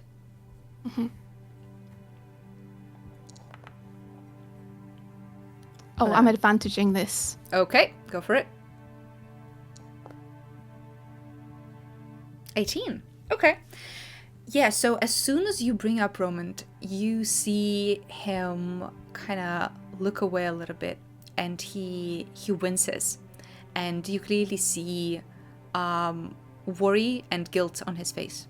And he says, "Hey, listen, nephew, I think I owe you an apology. I had no idea that Alneric and his folks were on this. If I did, I would have never gave you the tip. It's on me, all right? It's on me. I'll deal with it. Don't worry, I'll deal with it." Don't worry about it. It ain't your fault, okay? But why? Why do they want Roman? Listen, I have no idea. I didn't even know that they were so keen on him, but clearly they had some different plans for the guy, and I went and screwed it up for them. So Hey, you ain't the only one. well, that's the thing, though. I went to Alneric to, you know, apologize, because I've heard what happened. Yeah, it's fine. One thing, so though. Sorry. No. This is my fault. It's my fault. I gave you the intel. It's on me. All I need to tell you is this. After today, after the dinner, right? I will have to leave town for a bit. There's a job that Alneric needs me to do. It's fine. It's better than the alternatives. I'll smooth it over, okay? But I'll be out for like a month probably. So. Ritz's hands are clenched, and he's just staring at the floor. Hey, it's okay. I'm handling it. All right, it's fine. He's not angry with you or the family. He knows it's on me. It's okay. You shouldn't be the one who has to deal with this. I pissed him off. Yeah, but you know, you're trying to do your best, and he knows not to take your boldness for, you know, offense. At least I hope so. It's just I'm gonna be out for a bit, so please don't get into trouble, especially with him. All right, we're on a thin ice right now. I won't, I promise. I'll stay in my lane. But you better be all right, Unc. Yeah, no, I'll be fine. Don't worry. It's just a little. It's nothing. It's not huge. It's just I'll be out. So. Oh yeah, it's not huge, is it not? Ritz is staring very hard at his face, trying to discern if this is the truth or not. So you got 18. I'll let it roll over. He is clearly downplaying his own worry, and he's doing what you do, which is a family trait of, yeah, I'm gonna deal with it, don't worry about it. Mm-hmm. Is there any way you can get a message to me if something happens? I mean, I don't know. I would need some mage's help or something. You know, I'm not talented like you. Do you have any backup? That's the shit I can't tell you, kid. Sorry. Yeah, I got it. But I do have something for you. Since I'll be out of town and, well, essentially you are kind of the de facto protector of the fam, he takes a little chain from around his neck, from under his shirt, and you see a black little shriveled up crow's foot on a little silver chain around his hand, and he puts it around your neck and says, "So this is a little something that your grandma gave me back when she was there. Said that it protects you, you know? And, well, still kicking, doing good, so it's got to be something." I mean, it's charming, Unc, but don't you think you might need this more than me? Nah. Nonsense. From the shit I hear you've been doing around the city, you really need it more. That shit with the crazy person in the well? Yeah, I've heard. Yeah, I figured you might. Yeah. Hey, have you heard that we're working with Gwen? Oh, you do? Mm-hmm. Well, look at you. Coming up in the world. Maybe. I'm a little worried about it. Ah, that's normal. You know. You're a strong kid. Smart, resilient. She'll love you. I'm more worried about what it's gonna do if we end up clashing with the visitors. Like, is this selfish for me to want to go for this?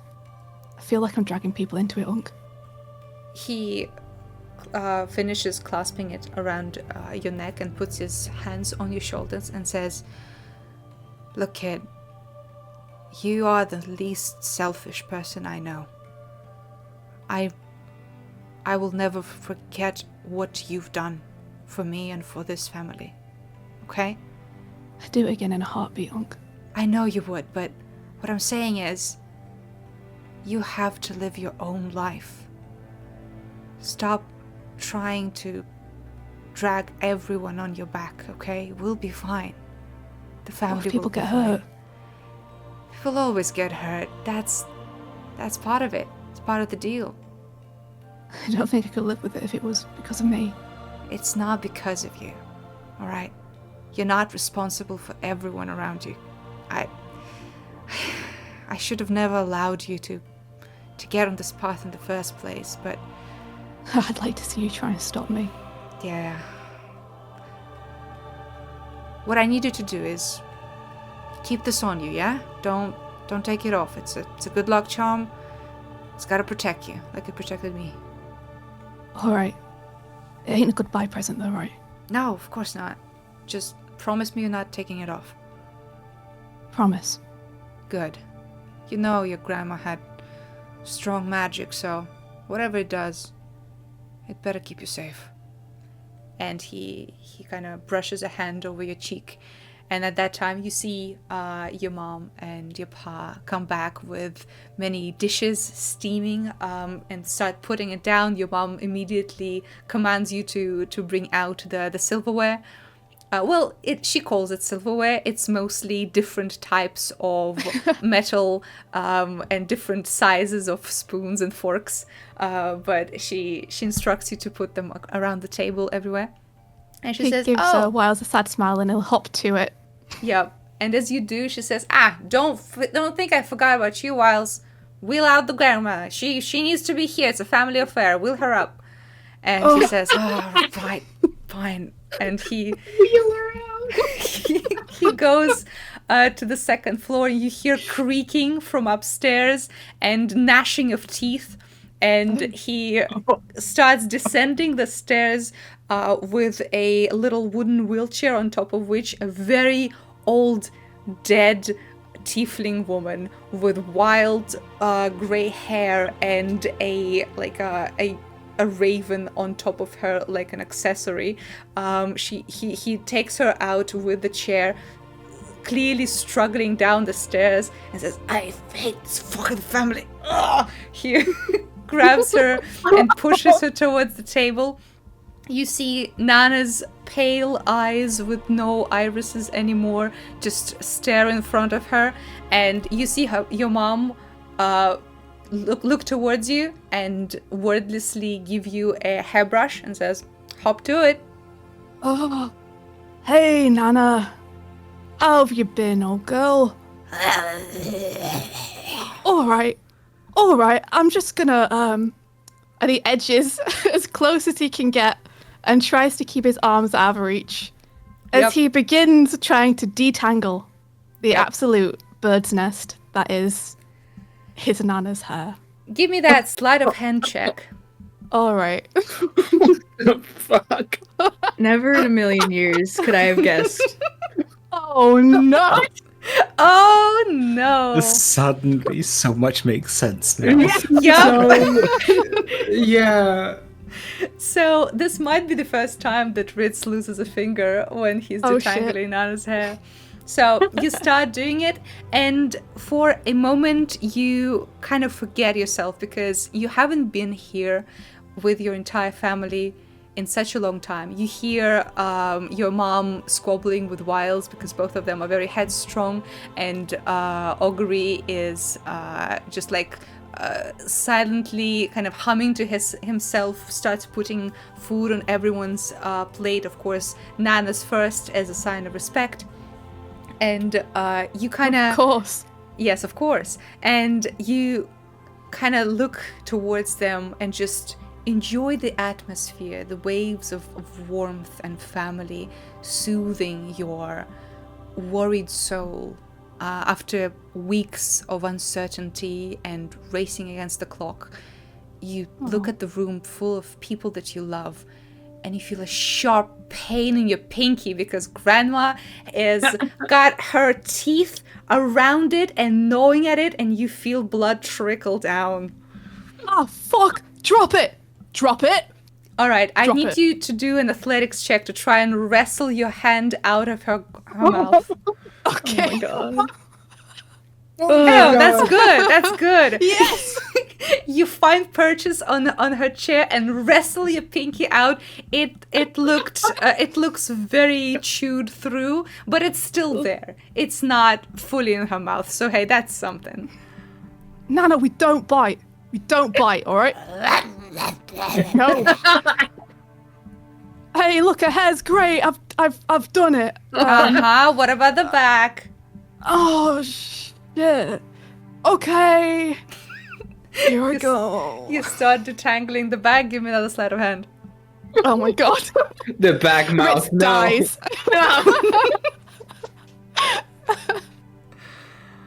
All right. Hey, that's much better. Yeah. So after He's more you- careful. Yeah, you've learned your lesson, so you carefully detangled the back, and by the time you finished, the rest of the family is sitting down and waiting for you to begin the meal.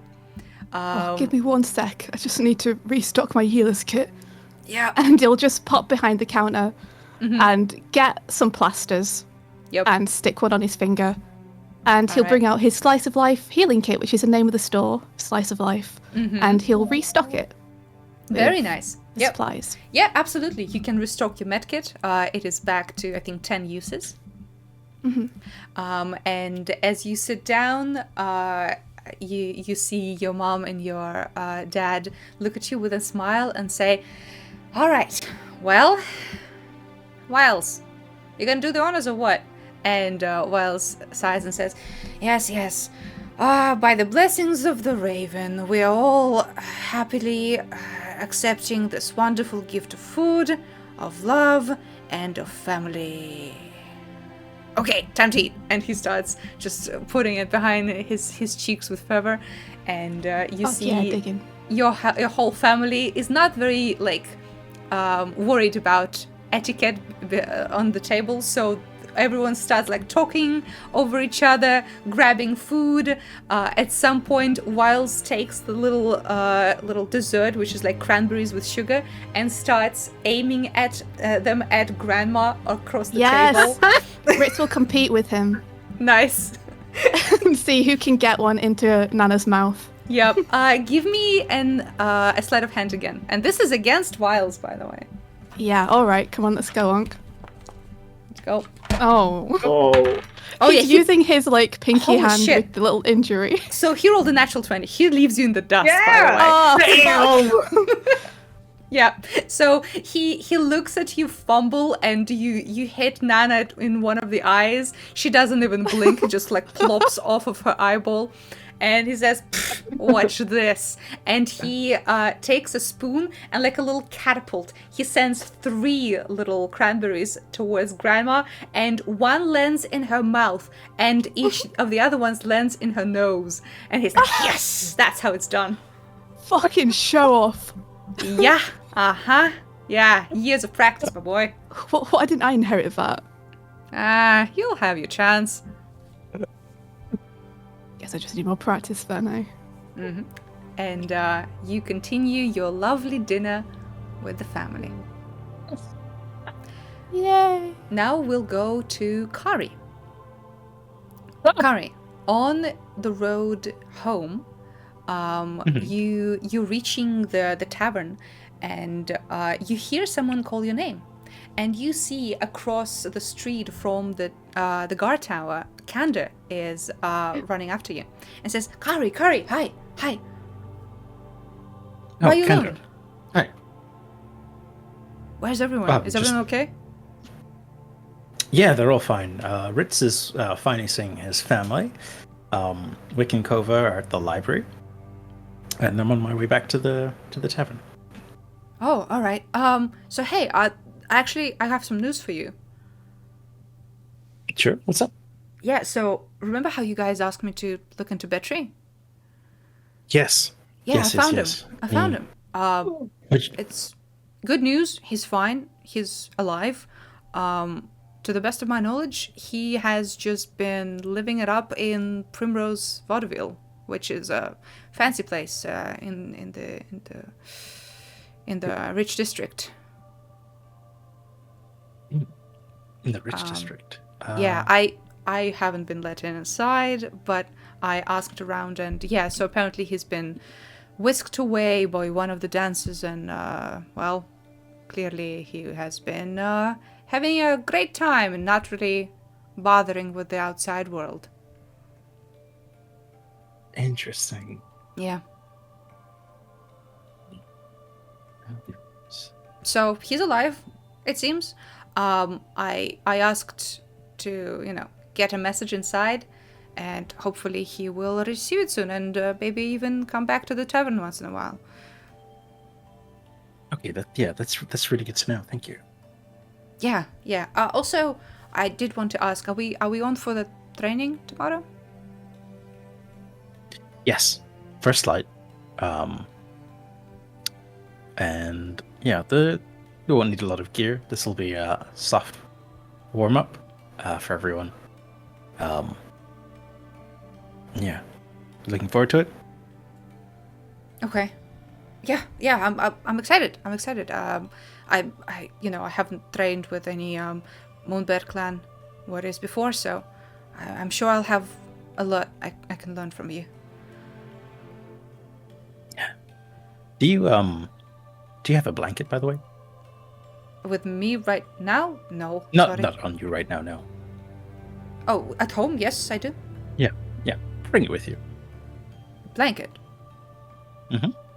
All right. Sure. I will. Just in case you'll need it. All right. And Kari, I have something for you. So, Flower Festival is coming, and people try to show their friendship and love and respect and all that. I have a little present. And he roots around and he finds a little flask, a little glass flask. and he puts it in your hand and says, "So this is a special oil. I made it myself. I call it oil of toughness. It's for oiling any wooden weapons and such. It's a good one. It's a good one. I had a lot of practice caring for my dad's cane, so I know how to treat them right. So put this on and it's gonna be like new." Perfect. I can use this on my staff. Thank you. Did you? Yeah. Did you make this? Yes, I did. Family recipe. Yes. Oh, you Is this alchemy? I don't know. Maybe. I guess. I never thought of it like that. It's just something I used to do for my dad. So. It's very sweet. Thank you. Yeah, I'm glad it should be coming in handy to someone like you. Yeah. Above table, oil of toughness that Cantor gives you for a day when you oil it. It gives you a +1 quality to any non-magical melee weapon made of wood. Ooh. So for a day, you will have a +1 weapon with this. So use it Damn, wisely. Candle. It's awesome. That's very cool. Yeah, and he immediately looks embarrassed and is like, "Anyway, I gotta go back. Moira has been taken, by the way, by the guards. She has. Yes, I went with them to the gates just to make sure there's no funny business. I mean, the folks from the prison, they know what they're doing, so everything went without That's a hitch." great. Yeah, we spoke to Fiora at the pharmacy earlier. Oh yeah. And well, she told us about the dust that we wanted to get examined. The dust? What dust? It's a dust that Moira had. There was a note at some point left behind. I don't think you referring guys to told him that. Oh. Yeah, Okay. he does well, not know. I'll tell him right now then. All right. Yeah. Yeah. You quickly catch him up. Amongst. Yeah. Just he knows. Yep, he knows. All right. Yeah. So, my question is this: is there anything that you omit? Is there anything that you specifically do not tell Cantor about the Moira situation? I think with Moira, I'm just explaining the dust and the fact that it causes corrosion. Mm-hmm. And that she For, was like, making primarily. shit in the laboratory, and that's it. Yeah. Yeah. Okay. Exactly. He nods and says, "Dust of corrosion. Mhm. That's troubling." Yeah. She We were immediately she worried didn't- that she might break out of the cells, but Yeah, she didn't try to do that, and in fact, she was very calm and compliant when the guards came. it's almost just as worrying. But okay, no, that's good for now, I guess. Progress, and I'm sure the guard tower must be much calmer without her in there. Yeah. I didn't really want to see her again. She unnerves me. Yeah, she had an effect on everyone, it seems. Yeah. Well, I suppose I'll see you at the flower festival then. Yes, yeah. And All right. tomorrow first light. Oh yes, and tomorrow first light. Yes, of course. See you around. And he shuffles back and goes to the back to the tower. Bye-bye. All right. So, Kari, I do have a question for you. Sure. You're going to be writing a letter today, yes? Mhm. Did Yeah. you want to do it off screen, or did you want to tell us what the text is? If I had any real free time this week, I No would problem. be like, yeah, let's fucking go. I would have had a No letter. problem. We can come back to Yeah. that next time then. It's okay. Yeah. Because there's Alright. there's a part 2, so that's all good. Like you. Sweet. So you start writing the letter and you will perfect it probably tomorrow with a fresh head. Yeah? Yeah. All right. So, Kova, you spend the evening reading. Which book are we reading tonight? if Val is drifted off to sleep by his storybook reading, he'd likely get into the Fae book. Yeah. All right. So give me an investigation or history or arcana. Up to you. They're all kind of the same. So Cover, let's do it. guidance. Get that good info. All right. Okay. 19. All right. So you're reading up on Fae. Yes. Yes. All right. So yeah, as Val drifts off next to you at the little fire, you start reading through the book on Fae, and there is some interesting information there. There are some legends and some myths that can be true or probably just fairy tales. It's unclear. But is there anything specific that you are looking for, I think or he's just looking like the into structure of anything- Feywild?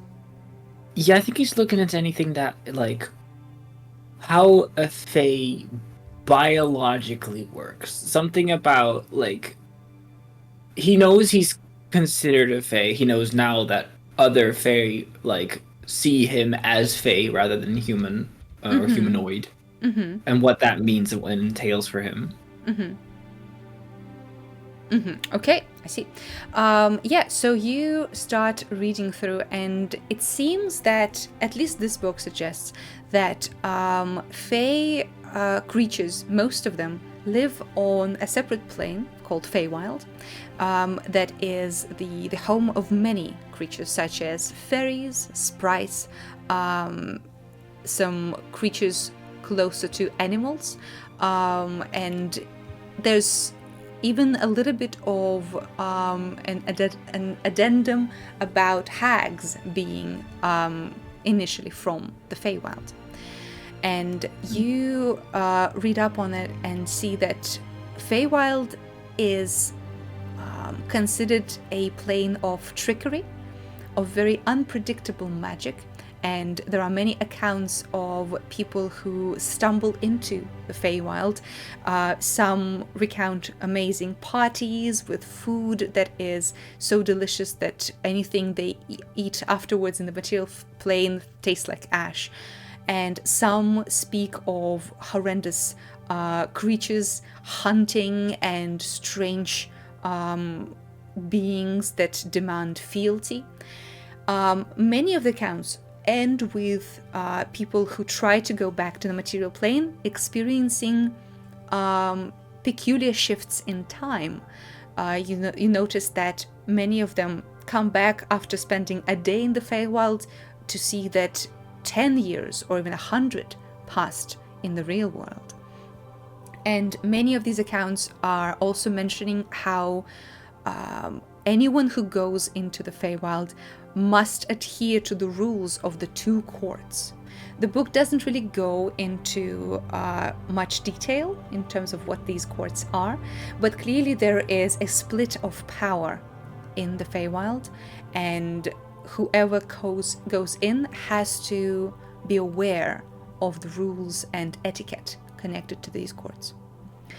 As for creatures that are Fae that live in the material plane, a lot of the stories you read are based on kids being grabbed from their cribs by hags and used as apprentices.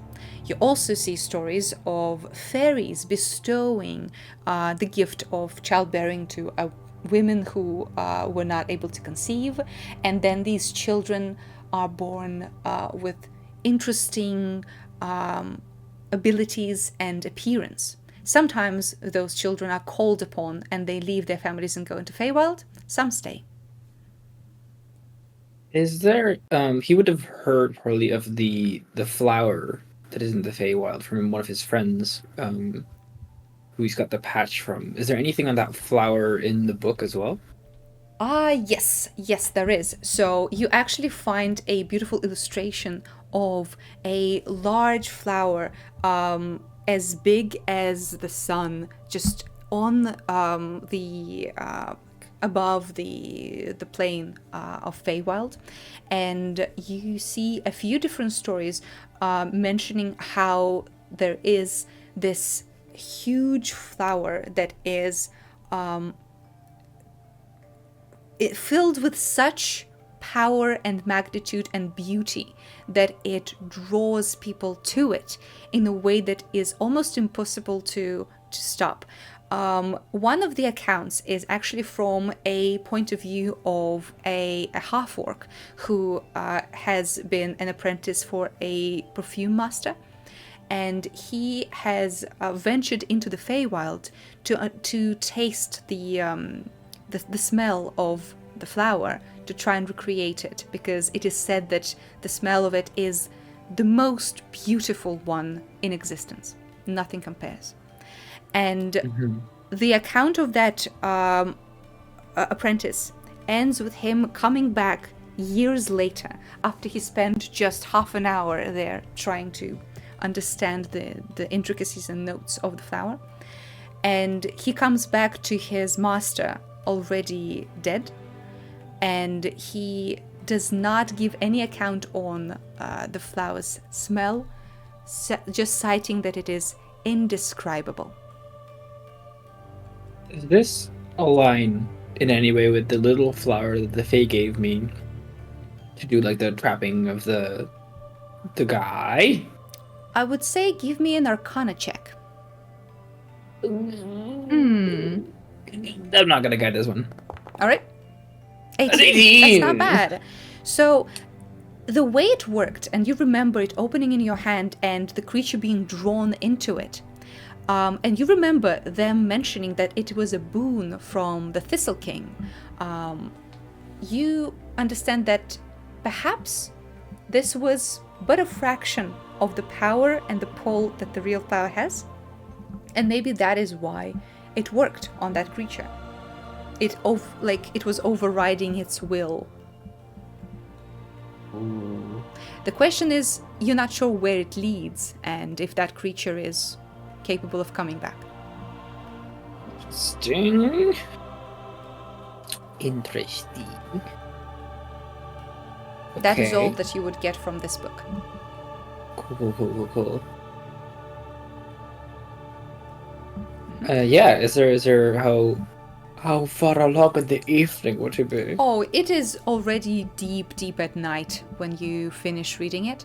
And at some point, as you finish up, you feel a touch on your shoulder, and you see Val kind of wiping his eyes a little bit and looks at you and says, it's dark. We should probably, go inside. Oh, yes. Ooh. Is it looking like it's gonna be late as hell to now return to the... Oh, yeah. Mega late. Yeah. Mega late. Ooh. He says, I cleaned some of the curtains. We can use that for like a sleeping mat. Oh, okay, yeah. Yeah, sure. Oh, did I not? Oh my gosh, I did not give you a sleeping mat, did I? I have a That's bedroll. Okay. No, that's okay. I'm used to sleeping on like the grass and such. Oh, that doesn't make it better. Oh, it's okay. It's I never get cold, so it's fine. How does that work? Well, I'm a werewolf, so I guess I just have high temperature. Huh. Don't really feel cold that much. Feel Noted. smells and sounds way too much, though. That can be distracting. Yeah, you should give you like a nose pincher thingy. Maybe. But yeah, let's go inside. Yeah. The dinner should be done as well. It's cold by now probably, but Oh yeah. we Oh, yeah. have cold fish and salad. So you go back inside, and he diligently puts some of the curtains on the floor, and prepares a little sleeping cot, and says, "So I'll just be over there in that corner over there, sleeping." Yeah, sure. Yeah, sounds good to me. I'm just gonna tell Kari what I'm up to. I think All right. if it works. Did you hear me last time I sent you a message? I don't know. I was trying to give you privacy. I realize now that it was a stupid idea. Well, you heard me say it. I heard you say it, and then I kind of stepped away just so you have like a good place to look at. Yeah. Okay. Yeah. It's just good to know it works. Yeah. Okay. He's gonna focus and start sending Kari a mental note. Be like, "Hey, Kari, I kind of lost track of time. Wick is also not here. I am at the theater. Wick is over at, I think, the Boar clan. I hope she's okay. I am gonna sleep here for the night. Give Ritz a good night and make sure he sleeps. He tends to stay awake. Okay, good luck. Don't stay up too late." All right, that is the message you get, Kari, as you write your letter. I'm assuming I can't reply to this, right? Nope. So cute. Very cute. I can actually. He'll do a little look-see through, and you'll see the tooth start to like burn away. As he's for a minute able to look through it and see what you're up to. Yeah, Oh my you gosh, Kari, you broke it. You see Kari at the table with a little quill in her hand, clearly writing something, but she looks fine. Can I peek at the writing? No, Burns I don't away. think the tooth is positioned to peek at the writing. Damn it! Oh, Is there anything busybody. like left of it? Is it dust? Is it like It's starting to like completely gone? in a minute it'll start to like burn away and it will be completely just gone.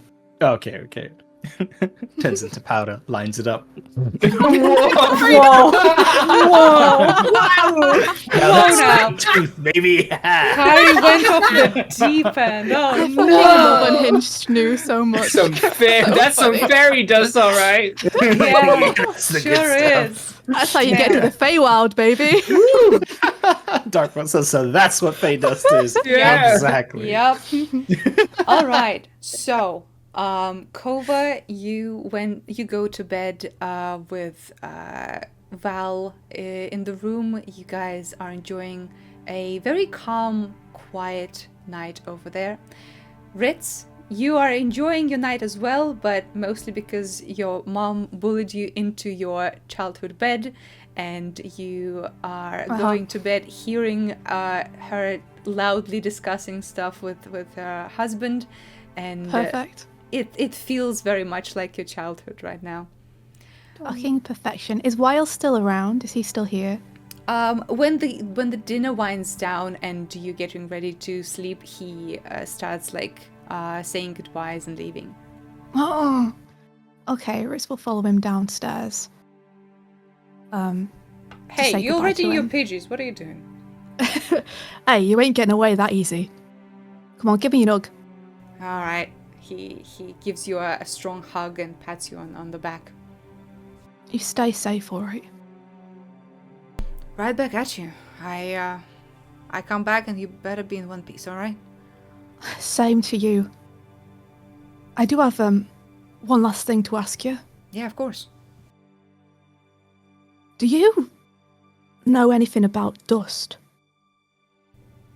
I mean, like on the books or Come on, Unc. I mean, like, Big Sister's been looking for it apparently, or asking for it.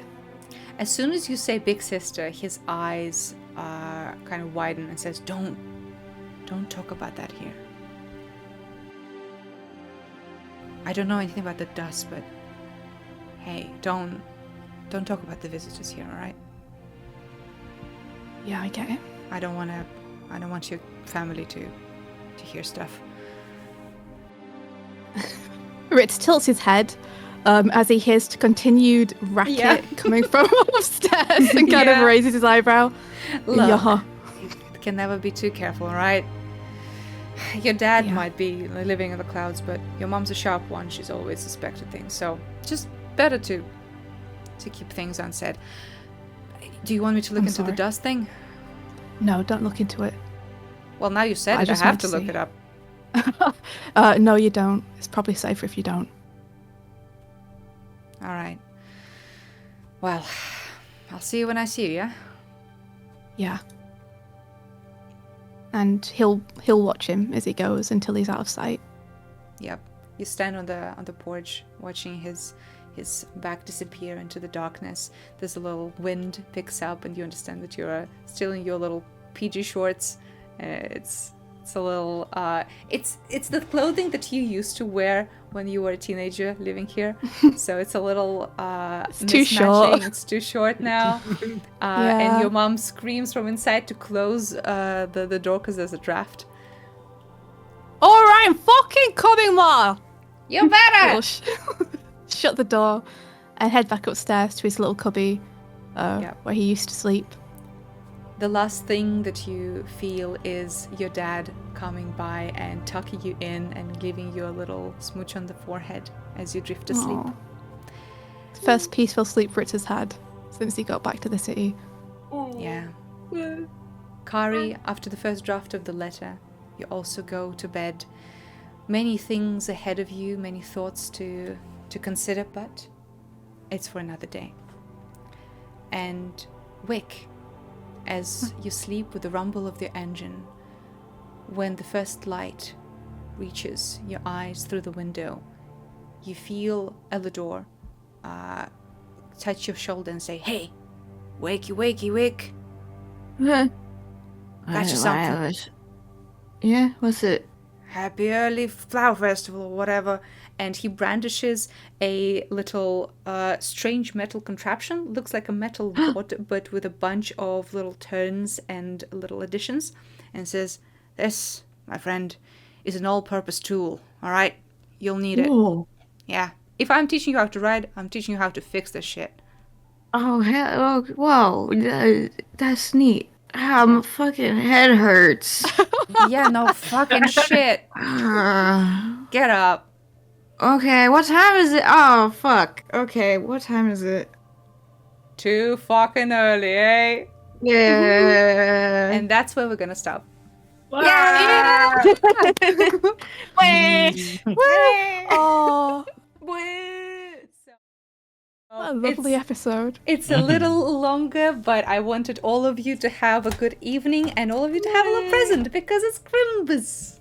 Oh, Christmas! Yeah. So God. to recap, because I didn't say it in character for everyone, but I do want you guys to. You don't have to worry about it. Identify for these. I'm just giving you a bunch of little goodies for Christmas. Ooh, So B? Kari received oil of toughness, which is a +1 for a day on a wood weapon. Ritz received Lucky Claw. You don't know what it does, but it does something. Cool. Yeah. It's Wick, magic. it's magic. Yeah, Wick received an all-purpose tool, which can be switched to any artisan tool that you might need. Ooh. So, Fuck yeah. and Kova received a mystery key. It's a key that has a 5% chance to unlock any lock into which it is inserted. Once it unlocks something, the key disappears. So What's in that box? that's Lady it. V, Yes. this was so good. Thank you. I'm glad. Also, we raised £10,000 Yeah, for charity. holy shit, guys, that is absolutely crazy. All right, I joked Also- about that last week. yeah. Well, Yeah. that's not a joke anymore. Also, So- everyone buy the art book. It's also going to charity. Yeah. Yes. Put that link back in the chat. Also Yeah, healthy. put that Bum, link- bum, bum. All right. So, guys, I feel like it's time for me to retire the campaign. Wait, which not the D&D campaign. Not the D&D campaign. No, charity the campaign. charity. I got Charity so scared. campaign. I was like, it's over. They all lived happily ever after. It's funny because I did the same thing in the morning Yeah. when I was writing up like the post for announcements. I was like, okay, these are the events for today, and here's the end of the campaign.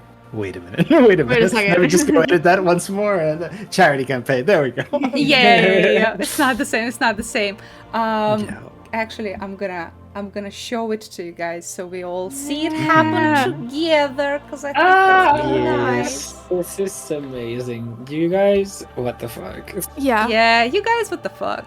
You guys, Yeah. Oh, Doig says he threw in funds before the campaign ended, which are from the current orders from the art book. Holy shit! Already that many? Oh, already let's fucking that go. already on? Whoa. Whoa! Wait. Holy shit. Hold on. That's crazy. No hey, way. that's crazy. Wait, how much I'm was not it? good at math, but that's It's at least 5 sales. Yeah, that's wait, that's So more than that. 21, yeah. Yeah, it's like 20 because they're 5 each. Damn. Like $5 That's Whoa. awesome. because I can't do it in pounds for some reason. So That is awesome. All right. Okay. Amazing. Here's the campaign. Here's the campaign, guys. So to recap, the original goal for us was £1,000, and we reached £10,368 in a week. What the fuck? Insane.